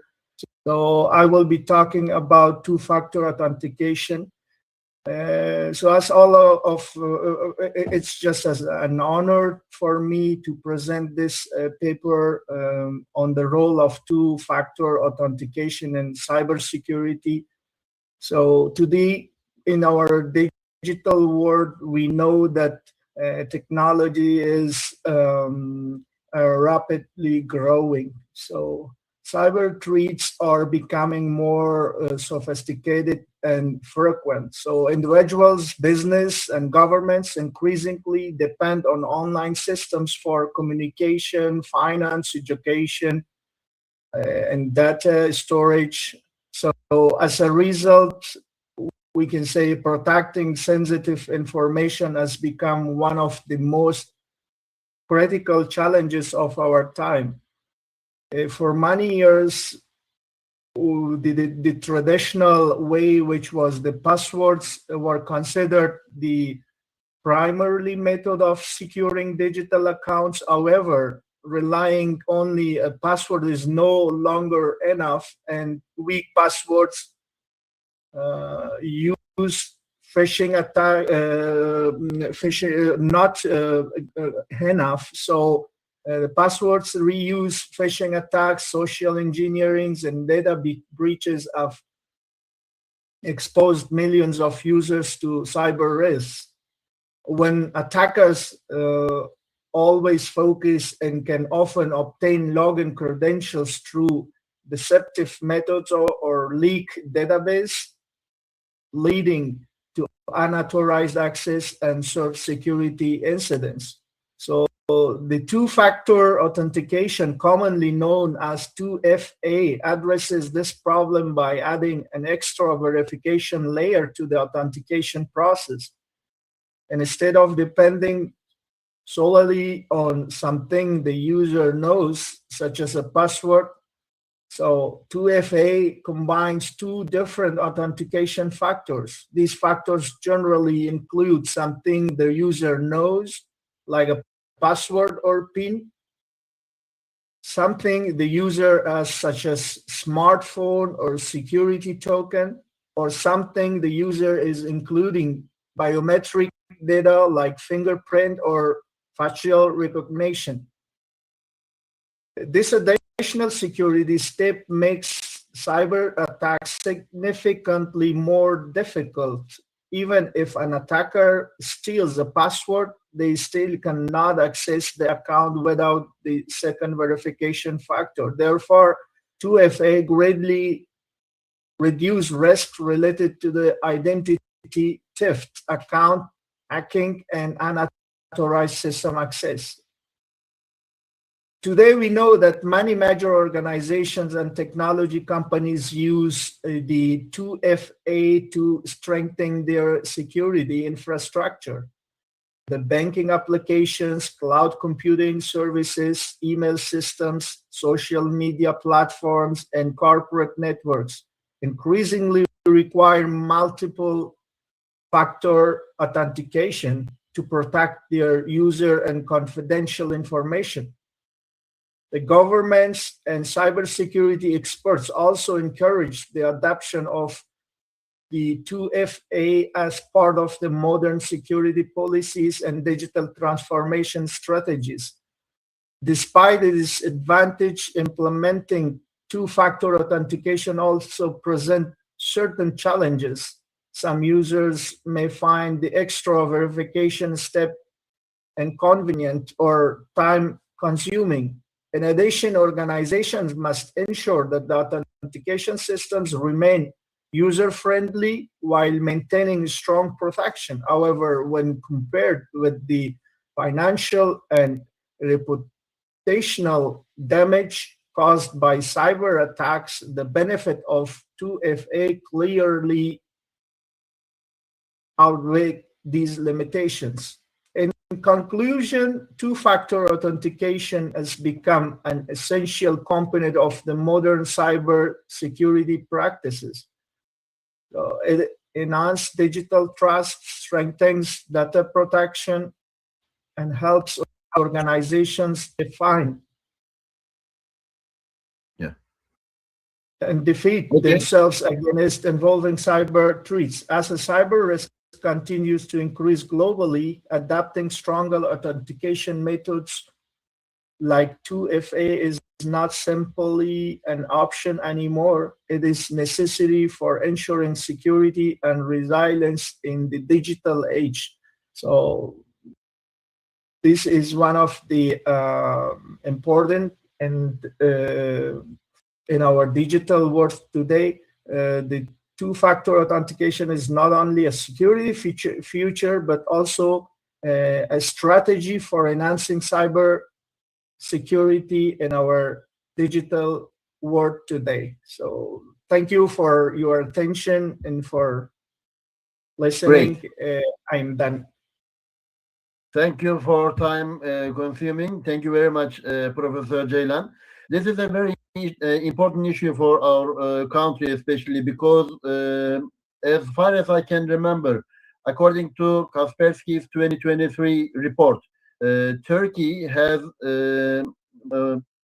worldwide the most attacked country, especially DDoS attacks during the year 2023, and this is the maybe the result of we choose just 1, 2, 3, 4, 5, 6 as a password in more than 15% of Turkey's people, and this is a very dramatic issue, and we actually hate from two-factor authentication, but it is our safe. We know that. Thank you very much for your valuable presentation. And now, let me check if there is any question. No. Okay. If there is no question, we mean that the topic is well understood. Thank you very much, Professor Ceylan. Thank you. It's my pleasure. Thank you for listening. Thank you. Okay. Now we are jumping another issue, and Professor Yiğitoğlu is here, and Professor Yiğitoğlu is also one of the organization of the international spring conferences. Professor Yiğitoğlu, can you hear me? Yes, I am ready. Thank okay, you. from Kayseri University, Kayseri, why artificial intelligence should make mistakes. The paradox of ideal rationality and human identity in the context of game theory. Game theory is one of favorite area. Yes, the floor is yours, Professor Yiğitoğlu. Okay, thank you very much. You have 10 minutes. Yes. Hello, everyone. I'd like to start by expressing my sincere gratitude to the organizing committee and everyone involved for bringing us together today. It's a pleasure to be here. We are living in a time where dynamic networks, cyber-physical systems, and AI are more connected than ever. Today, I want to explore how we can combine the classic tools of game theory with modern AI to simplify these complexities and build systems that are more resilient and cooperative. Imagine a flawless world, a world where every calculation is perfectly correct, every decision maximize profit, and there is absolutely no room for error or vulnerability. For years, we have been building artificial intelligence with exactly this vision, a blind pursuit of absolute perfection and ideal rationality. But today, I'm here to share a deeply contradictory, yet vital truth with you. Artificial intelligence needs to make mistakes. Yes, you heard me right. As algorithms become deeply woven into our daily lives, we must share our most fundamental human trait with them, our fragile flaws. Because when a machine operates with cold, absolute efficiency, it creates a deep sense of alienation and a profound deficit of trust in humans. Consider a classic scenario we used to study human behavior, a game of trust where people must choose to either cooperate or act selfishly. When scientists introduced AI into this social mix, they tested two very different types of machines. On one side, we had the discriminatory AI, a strict judge that only helped you if you did the right thing and punished you if you didn't.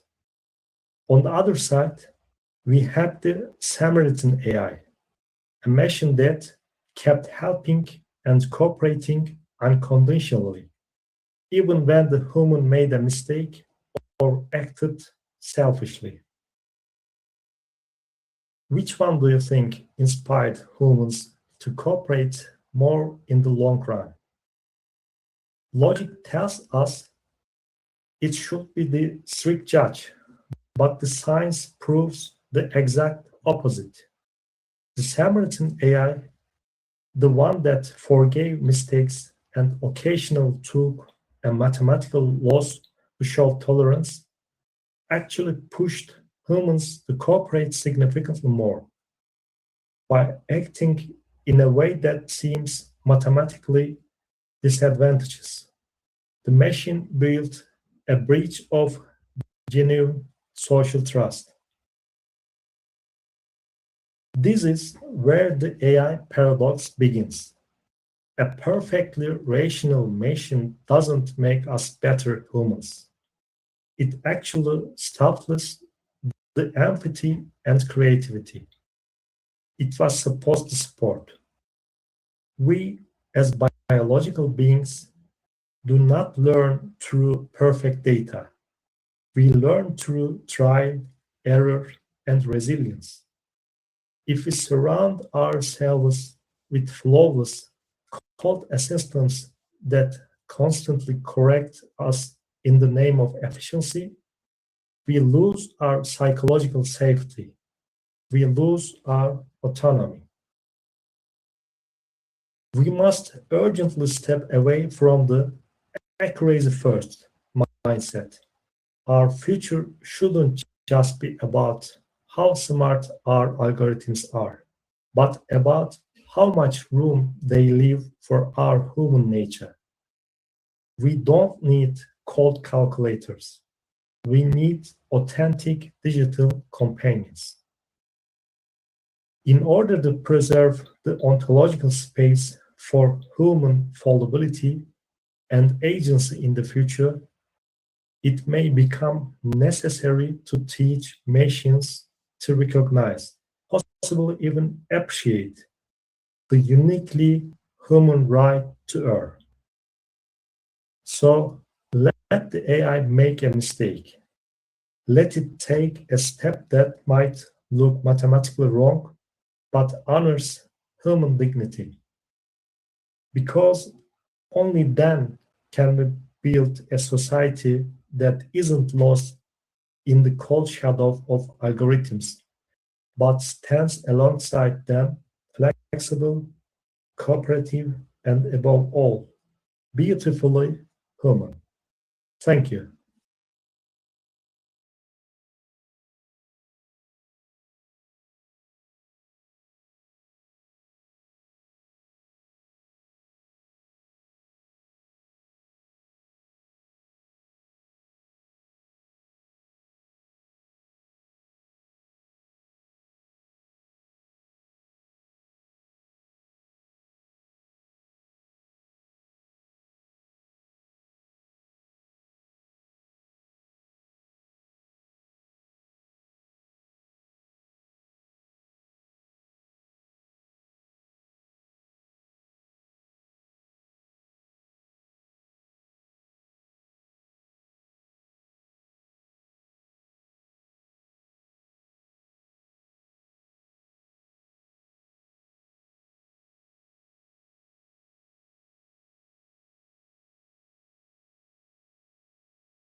No, we cannot hear you because you are mute right now.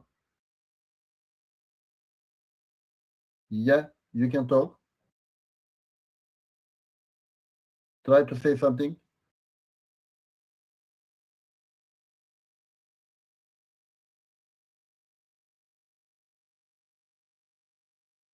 We cannot hear you.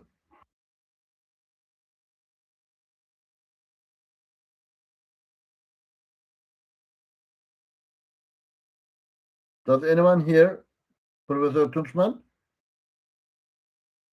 Maybe I have problem.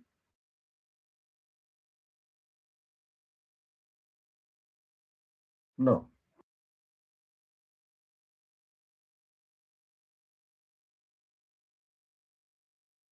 Tunçman? I think you have a problem with your microphone.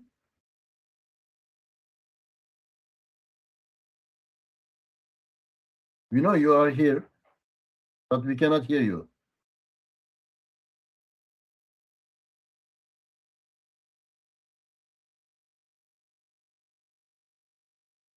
Is to another, then we will come back again. Yeah, I also think so. Okay. Okay. Turn is on me. No. Now the turn is Professor Joseph and Sijuola. Are you here?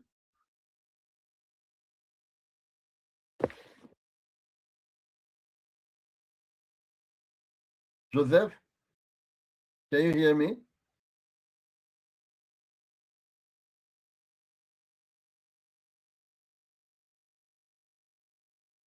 It was also an interesting topic from Nigeria. Artificial intelligence readiness and economic growth in Nigeria. They are both from economics department in Ajayi Crowther University. Professor Joseph or Sijovala?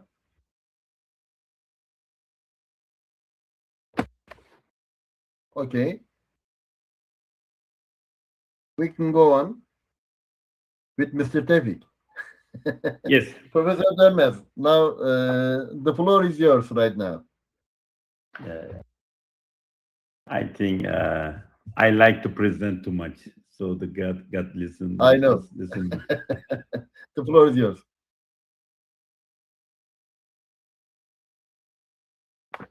Ladies and gentlemen, dear academic and participants, really today many topics we are discussing, and agenda is very wide, and the world is right now discussing what the world is discussing. We are discussing here. So a small world spring conference is here, and a very great pleasure and honor for me to speak today on a topic very interesting and becoming increasingly important also in the changing structure of global trade and geopolitics. As I said before, paradigm change in pandemic actually, but now we feel it in every field of life. My presentation is titled "To Stand in the Middle or Not: The Strategic Dilemma of Countries' Position Between Eastern and Western Trade Poles." I mean here Atlantic power in one side, Europe and USA, and another side, Asia Pacific Asian countries, India, China, and other countries. Really, there is a very big conflict. There is a big trade war. There is a big struggle between two trade poles. So we should understand what's going on in the world, in our life. That's why I am here presenting some points and attract some attention to some points by yourself. Today, the global economy is everyone knows no longer shaped only by efficiency or low cost production, as China till today has done. But now the paradigm changed. Now, after the pandemic, especially, we remember regional conflicts, supply chain, everything was upside down at that time. Rising geopolitical tension and trade has become not only an economic issue, but also a matter of security and definitely strategy. Countries and we also are asking different questions. Which trade routes are safe? Which partners are reliable? Who will combine East and West in the future? Those countries try to stand at the true point, true place, and true partner. And now this brings a special attention to country located between the commercial East and the industrial financial West.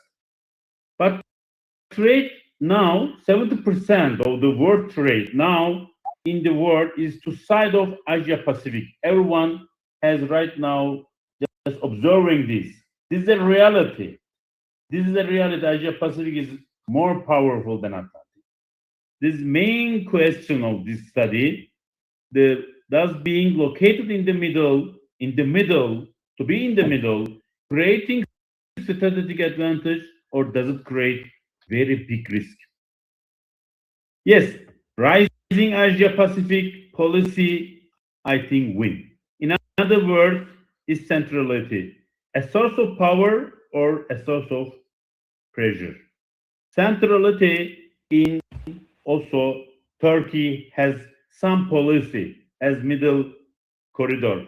Turkey geopolitical centrality now it is seen in the middle corridor in Belt and Road Initiative by China. So the Turkey has a big role in this initiative. So that has some risk, some advantage, but Turkey tried to utilize these as advantage. In history, geography has always, a big challenge, big power. But now, in today's world, geography alone is not enough. Never, never. So, $20 billion invest in Turkey by Chinese investors, especially speed train projects. So more than $20 billion will come after some time. So Turkey try to attract the global investor to Turkey, and you try to utilize this advantage for its economy. Now, a country may sit on major trade corridors, ports, railway system, or energy routes. But unless this position is supported by strong institutions, infrastructure, strategic planning, trade diplomacy, if there is no trade diplomacy, geography can become a very big risk and, for me, a reason of problem. We have to do something more. That is, I think, for all countries, strategy and also partnership, true partnership. This is the core argument of the paper. This is the core discussion now we are on. The study suggests that being in the middle is neither automatically positive nor negative because its value depends on how effectively a country transforms geography into strategic potential. Now, everyone knows Hormuz War. Bushan Yengade has mentioned in his presentation. Middle East, Gulf countries now all blocked. More than 8 countries now blocked in trade corridor. So there are more than 20 ports now closed. Therefore, this question is rising importance day by day, and Turkey is being the main gate of these 8 countries. So very big advantage for the trade routes. Now, especially I would like to attract attention to Mersin Port. Mersin Port right now, all Gulf countries, all Hormuz, all Iran, Iraq, Syria, and United Arab Emirates, Kuwait, Bahrain, Qatar, all these countries are using Mersin Port. That's an alternative for Dubai, alternative for Hormuz, alternative for main core corridor. So paradigm in the world changing very rapidly. We observe it with our eyes in one day, maybe in 1 week, in 1 month. So it's very rapid progress. So we should be aware of everything, every risk as a country, as a sector, as a businessman, as a professional, as an academician. Today, we see the rise of China's Belt and Road Initiative and also conflict between USA and China.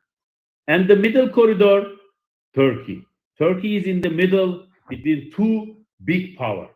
So, and then brings risk and advantage together. Alternative logistic routes, regional connectivity projects, many things right now Turkey has right now is dealing with these subjects very smartly, very smartly. These developments clearly show that logistic and connectivity are no longer only technical methods. We say this, we mention this. There are also instruments of geopolitical influence.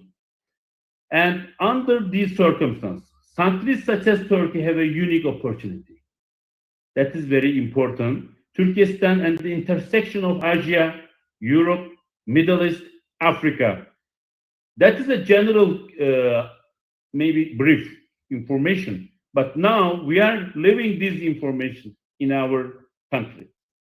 This position gives Turkey the potential to become not only a bridge, but also a strategic hub in global trade and connectivity. And Turkey proved this in Hormuz war. Gulf countries were now 8 countries are right now coming to Turkey, and most important, to open the trade to their country, to maintain the supply chain, food supply chain, as Bhushan Yengade from India has mentioned in his presentation. They try to maintain their supply food chain. That's why they need Turkey. Turkey right now is the safest port, the safest bridge, the safest corridor. That's why Turkey right now in this world is the most advantageous country, we can say. So I think it will attract some also investment in tourism and also other sectors. There are also, of course, there are many risks. We know it.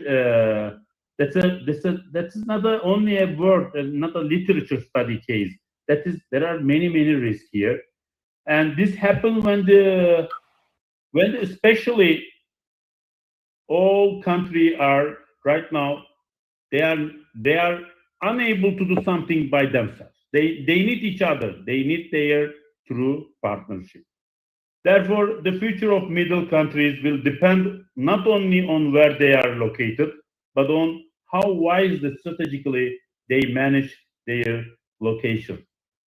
I think this is very main question, core question, and I believe here the country can do increase their partnership.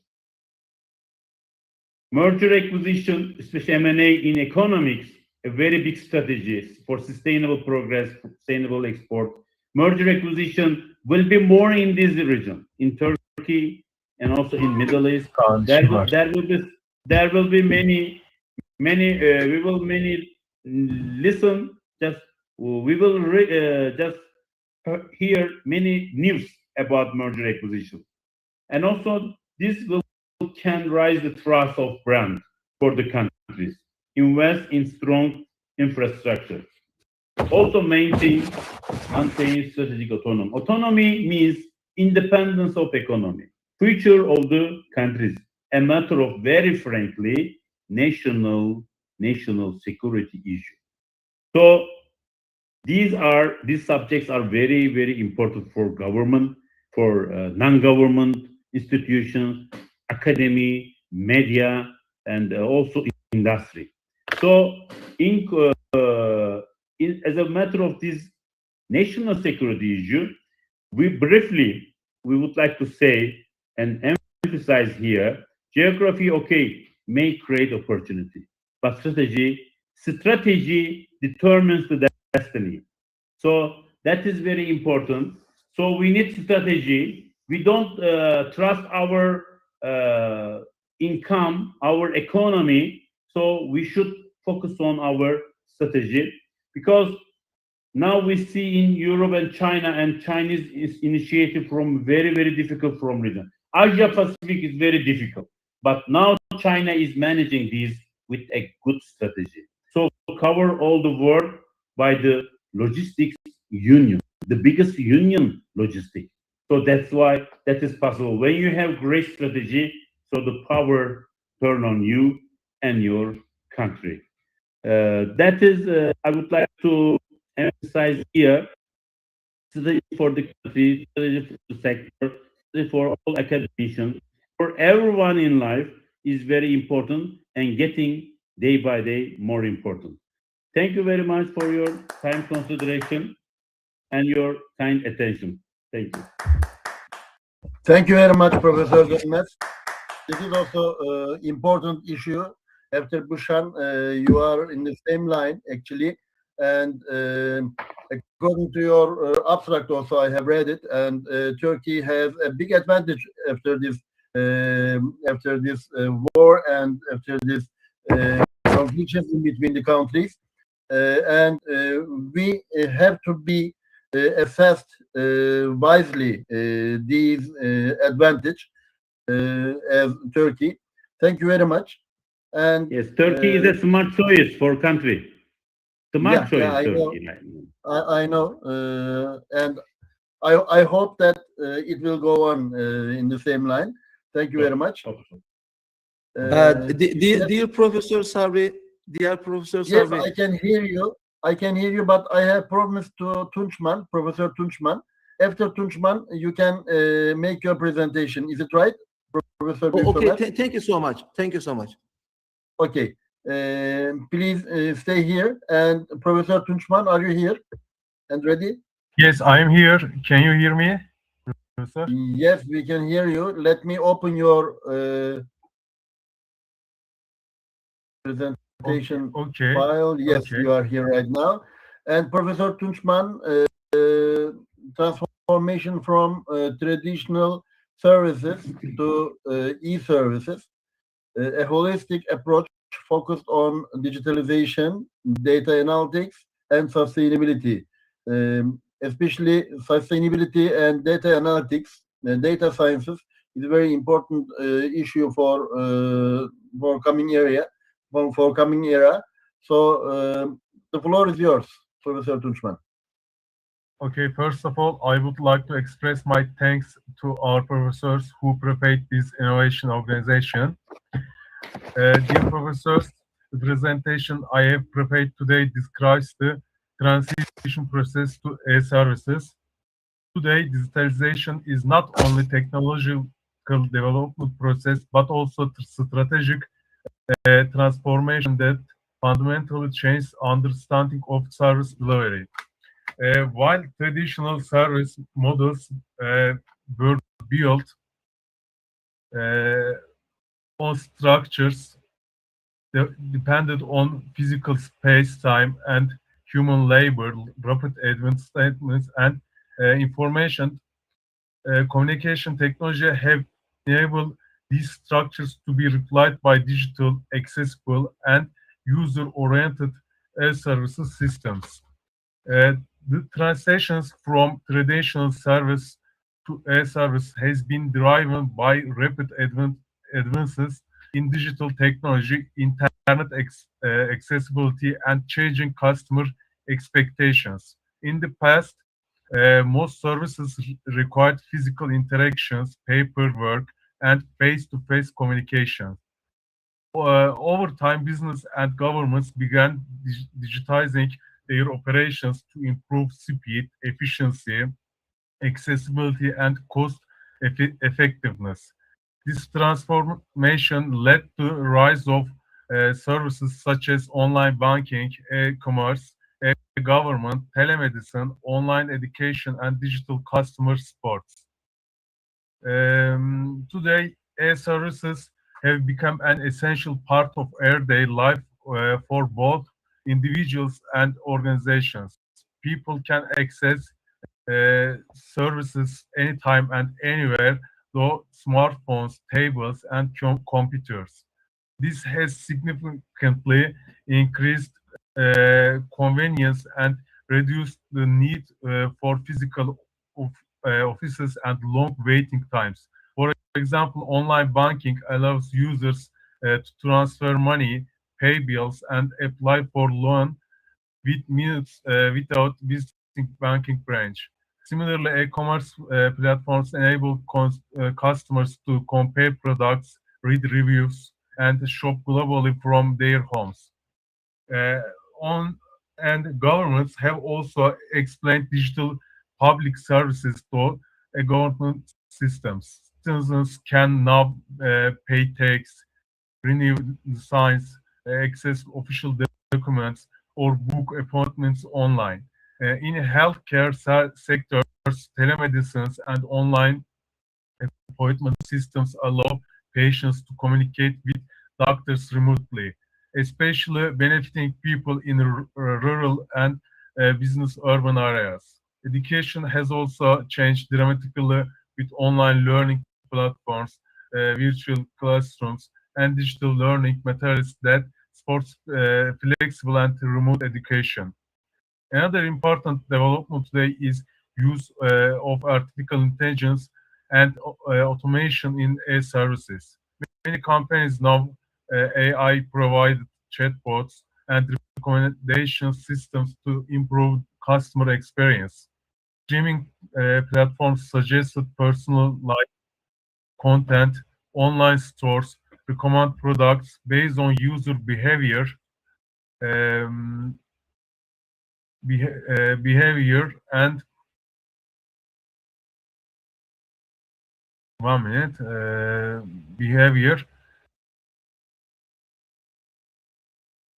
Another important development today is use artificial intelligence and automation aid services. Many companies now use AI-powered chatbots, recommendation system improve customer experience.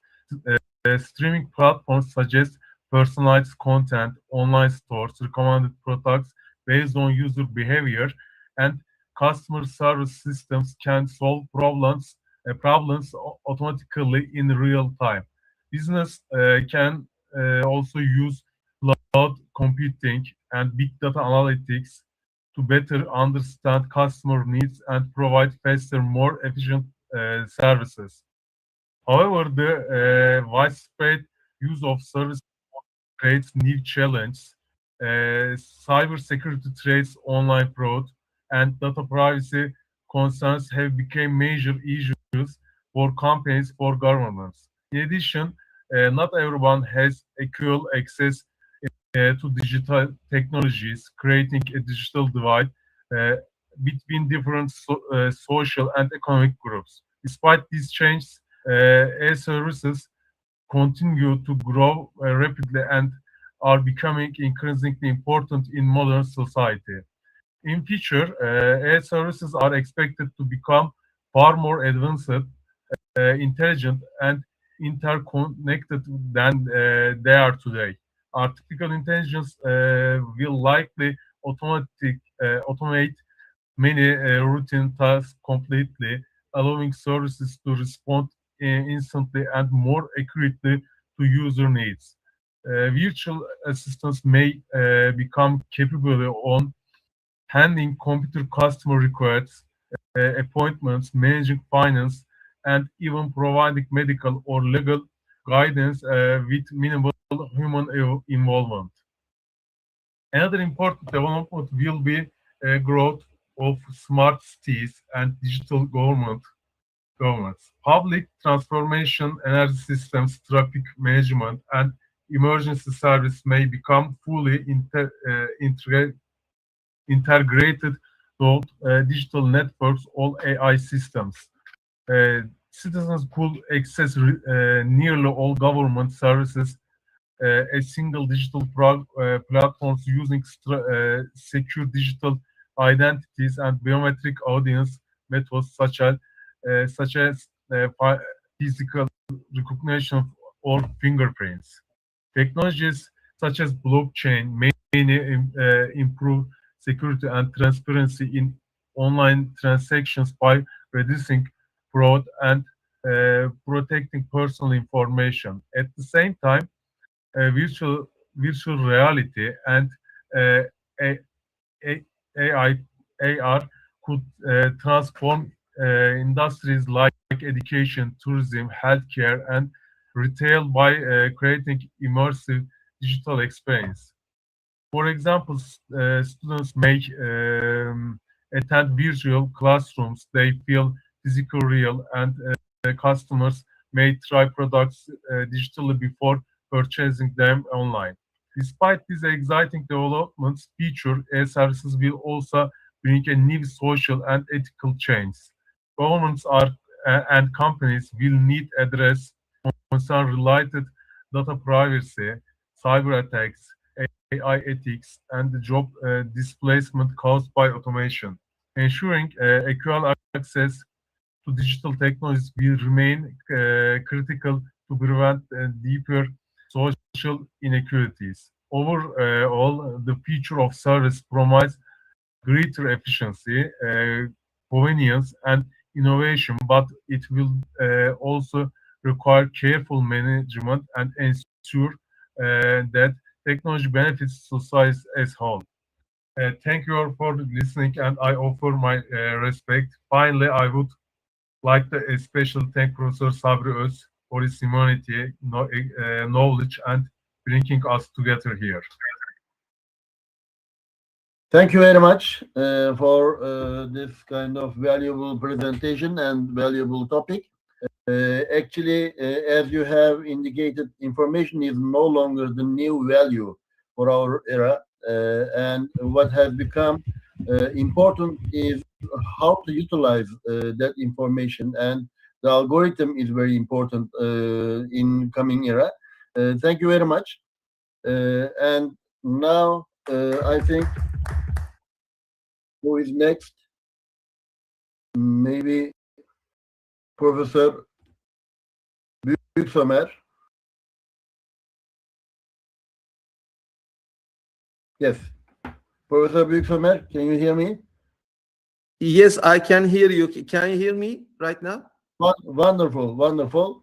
Thank you You so will much. mention about a new derivative of artificial intelligence, XAI-driven RUL estimation for aircraft fleet maintenance decision. And I know that you are studying on these topics, especially on your dissertation. Thank you very much for your participation in our conference. And this would be an important issue for our contemporary times. And the floor is yours right now. Thank you so much, dear professor. So all of your kind wishes and also explanations are very valuable. Thank you so much.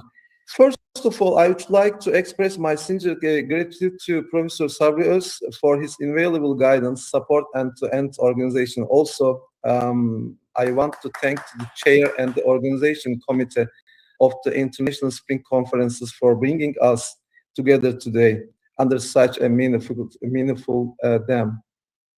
Let me start with a simple question. Imagine you are a maintenance engineer at an airline. An engine, one of your aircraft is approaching the end of its useful life. But your monitoring system gives you a number, just a number, no explanation, no context. You don't know which sensor is causing the problem or issue, how confident the system is, or why it flagged this practical engine today. You have to make a decision. A wrong decision could cost your airline hundreds of thousands of dollars per hour, or worse, put lives at risk. This is the reality of predictive maintenance in aviation today. And this is exactly the problem my research is trying to solve. My study is titled XAI-driven RUL estimation for aircraft fleet maintenance decisions. RUL stands for remaining useful life. Essentially, how many flight cycles an engine has left before it needs maintenance. The XAI part, the main meaning of them, explainable AI. It's a very important topic nowadays. As you know, deep learning, something like that, give a decision, but there is no any evidence, something like that, how they think about, how they come a decision. In that way, this is the key word here, because the goal is not just to predict with an engine will fail. The goal is to explain why the model thinks so, in a way that a human engineer can actually understand and trust. It's very important. Now, when I reviewed literature and I look at 147 right now, so it will be also increased, academic resources across 4 domains. I found something striking. Every single XAI-based RUL study that exists operates at the level of a single engine. One model, one engine, one explanation. It's not also useful. Nobody has done this at fleet scale. Nobody has asked what happens when you have 12 aircraft flying different routes, carrying different loads, experiencing different failure patterns. For example, fan issue or other kind of the parts of issue, because at the end of the day, jet engine has many kind of the parts, and you want to intelligence system to learn from all of them without sharing their raw data, because at the end of the day, the data is also related to the airways, and they don't like to share their important data. Maybe they would like to also share just raw data without any secret corporate data. In that way is the gap this research addresses. The framework I propose has 5 layers. At the aircraft edge, a deep learning model, specifically a combination of 1D convolutional neural network and bidirectional LSTM with an attention mechanism, processor sensor data locally. The raw data never leaves the aircraft. Very important, because the local data is stayed in also aircraft, and also all of kind of the processes and also data manipulation, something like that, also occurs in the aircraft. Just it. What gets transmitted is only an encrypted representation of what the model has learned after the training at the locally. These encrypted updates level through a federated network where an algorithm called FedProx aggregates the knowledge from all aircraft. Let's imagine that a distributed learning, the meaning of also federated learning also is equally distributed computing. FedProx is specifically designed to handle heterogeneous data. Many aircraft that are very different from each other can still learn from one another without their data ever being pulled together. The reason is this matter is in aviation is simple. It's very simple. Competing airlines will never share their operational data with each other. Federating learning removes that barrier entirely, because nowadays the big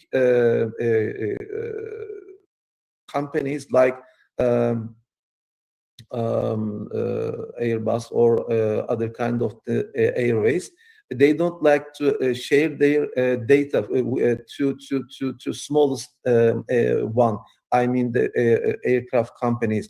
In that way, they would like to also overcome some of the maintenance issues, but overcome the maintenance issues require the more data, require the more plane aircraft data. In that way, this very important issue that not allowing to sharing data. In that way, this solution, I mean the federated learning, will solve the issue, and also they will be able to accept to share their just raw data, not whole entire data. For the experimental setup, I am using the NASA and CMAPS dataset. This is also important, and also the NASA has prepared the data as also synthetic data. I mean, this is a high resolution turbofan engine simulation dataset with over 20 million. This data set has also consisting the airway jet engine also operation cycles, and there is able to also manipulation the data set to set the different kind of the engines or different kind of the flight, for example, domestic or international, something like that. But I didn't just pick any two the subset. There will be choose DS03 and DS04. This kind of things also part of the sub part of the data of the entire data set, because they represent the most extreme contrast possible within the data set. DS03 covers hot section component, is very important, of the engine, for example, turbine. DS04 covers cold section components like fan and compressor, because if we imagine the inner part of the jet engine of the aircraft, they do have also just a hot part of the engines and also cold part of the engines. They have completely different degradation dynamics. This is what we call non-IID setup in federated learning, meaning the data distributions are fundamentally different across the fleet. And this is exactly where most federated learning algorithms fail. So this combination is essentially the hardest possible stress test for the proposed framework.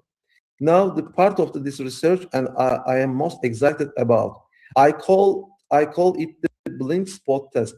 Here is this scenario: Fleet A has only ever seen compressor failures. For example, just imagine the 10 quantity of the airplane in the Fleet A, and also they have just seen only compressor issues. Fleet B has only ever seen turbine failures. Also, Fleet B, the equivalent aircraft, 10 aircraft in Fleet E and 10 aircrafts in Fleet B. They have never shared their raw data. Because also competition is in also real life at this time. They have only exchange model weights through the federated network. In that way, they will be able to acceptable also topic, because they just share only weights after the learning side. The question is, can Fleet A, the cold section expert, successfully predict a hot section turbine failure it has never directly observed? If the answer is yes, it means the federated network has transferred knowledge across the failure domain. It means that an airline has that has never anchored a specific type of engine failure can still be protected against it simply by participating in the network. This is the primary original claim of this study. Yes, it's a very important thing. And it directly addresses what I call the aviation industry structural blind spot problem. On the explainable side, I'm using the two completable tool. This is the first, the SHAP. Shapley additive explanation. SHAP tells you exactly which sensor contributed how much to the RUL prediction, remaining useful life. For example, high compressor pressure drives the remaining lifetime. A healthy fan speed extend it. These are not just numbers; they are actionable insight that a maintenance engineer can actually use. The second is BILSTM attention weights, which show when during a flight the model was paying the most attention. Was it during takeoff, during cruise, during descent? This temporal transparency is crucial for understanding degradation patterns. Together, these two tools satisfy what the European Aviation Safety Agency, AEASA, calls operation and development explainable requirement for level 2 machine learning system. In other words, the framework is designed with regulatory certification in mind from the very beginning. I want to transparent about one thing. This is the research in progress. The conceptual architecture is complete. The literature reviews is complete, nearly complete. The dataset configuration is complete. The experimental validation actually during the models and measuring the result. In the next phase, targeting December 2026, inshallah.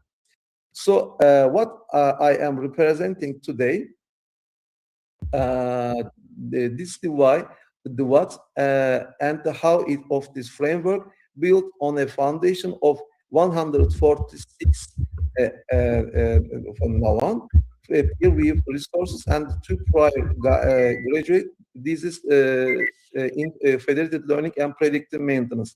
Let me choose the bigger picture. We are in the also era of the society 7.0. AI is becoming embedded to every critical system, including aviation. But embedding AI is not enough. We need AI that can explain itself, AI that keeps the human engineer in the decision loop, AI that respect the privacy and competing organization, and AI that meets the certification standard and keep passengers safe. This research sits at the intersection of all four those the requirements.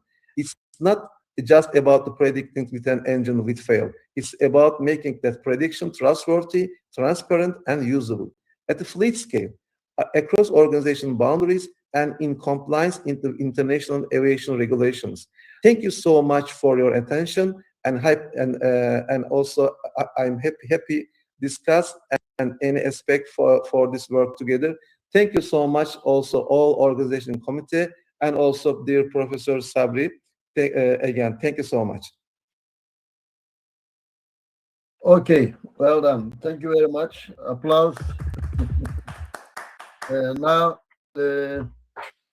according to your abstract, I can understand that the more data, the more productive productive study on preventive maintenance, I think.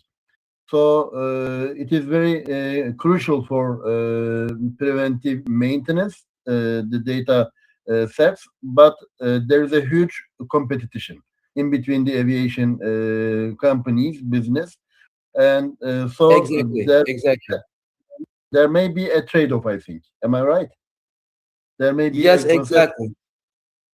there may be create a conceptual model. Thank you very much for your study. It is very interesting one. Also, Professor Zajac is in aviation sector, and he is also expert in this area. Maybe he want to say something. I don't know whether he is here right now or left. Maybe. Yes. Hello. I am. Yeah. Is there anything Yes. maybe Yes, I you am. may And this was give some very comment? interesting. Yes. Very interesting, and I think we can discuss it also maybe some other time. Yeah. I am happy that there are also scientists that deal with aviation safety issues. So maybe if Professor Buyuk-Sommer gives me email, so I would be grateful, and I could and we could be in touch. Professor Sabrios has my contact email, so maybe you could provide this email to Professor Buyuk-Sommer. Sure, I will be Wonderful. more happy, Wonderful. dear Professor. Wonderful. I will connect you to. I have Thank you so much. the information. Okay. Yes, Thank as you very much, always. Professor. Yes, thank you. Yeah. Okay.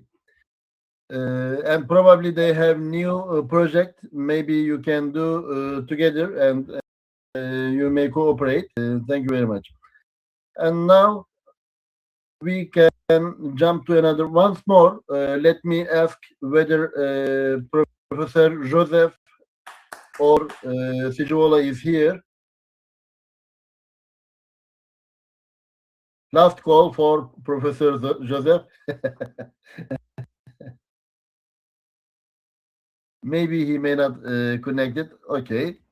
Tevfik Dönmez has done also. Is Turgut here? Professor Gökçek? I know his mother has a big problem and he is in hospital. Okay, we can go on. Eyüp Süleyman Korten is also, and Bekir Berat Yalıneker and Ibrahim Subaşı. Bekir Berat Yalıneker is also not here, and actually this was an important issue for our conference, and the future of labor law in the age of digital transformation, a prospective analysis of the article of Turkish labor law number 4857. So in every country, actually, there should be some regulations. There should be some new regulations, especially on artificial intelligence, on remote studies, remote working areas, and the standardizing of the remote working regulations. And their abstract would be in our proceeding book. You can read later. And now I think we have finished for the first section. Yeah, we have finished in the afternoon after half an hour. Let me check the time. Wait a bit. No, 14 o'clock. Ali Yaşar Aydoğan will be present at 14 o'clock, and we will give a break right now. Let's maybe a small summary. We have started with opening speech via Professor Fethi Ağalar, and then we have get a keynote speak from Mustafa Aydemir. Let me go back quickly. And then Büşen Yengade has give a wide wisdom in especially Hormuz crisis, state of Hormuz crisis on food sector and also supply chain management of the whole of the world as a holistic approach. And then we have talking about the employee contribution to the sustainability presented by Professor Akildas, and we understand that there have to be change many things on the regulations. And Professor Zajak also give us important information about Galileo satellite navigation program and the relations between society and humanity of the programs. And later, Professor Ceylan gives us the cybersecurity issue with two-factor authentication and its importance. And later, we have listened Professor Yiğitoğlu about artificial intelligence, and it is handled with game theory. And especially the paradoxes of true information and holistic wrong informations actually given by artificial intelligence, hallucinastic informations. And later than that, Büyük Somer has given important information about aviation and fleet maintenance decisions managed with data, big data, and Professor Tunçman gives information about transformation from traditional services to e-services to e-services, and a holistic approach focused on digitalization, data analytics, data sciences, and sustainability. And later by Tevfik Dönmez, again with the same line with Büşen, Professor Yengade, and he also mentioned about the Turkey's advantage in coming years. And that's all. Thank you very much for your listening, for your participation. I can give a big applause for all of you, and we will give a break right now, and at 14 o'clock we will be back here. Thank you very much.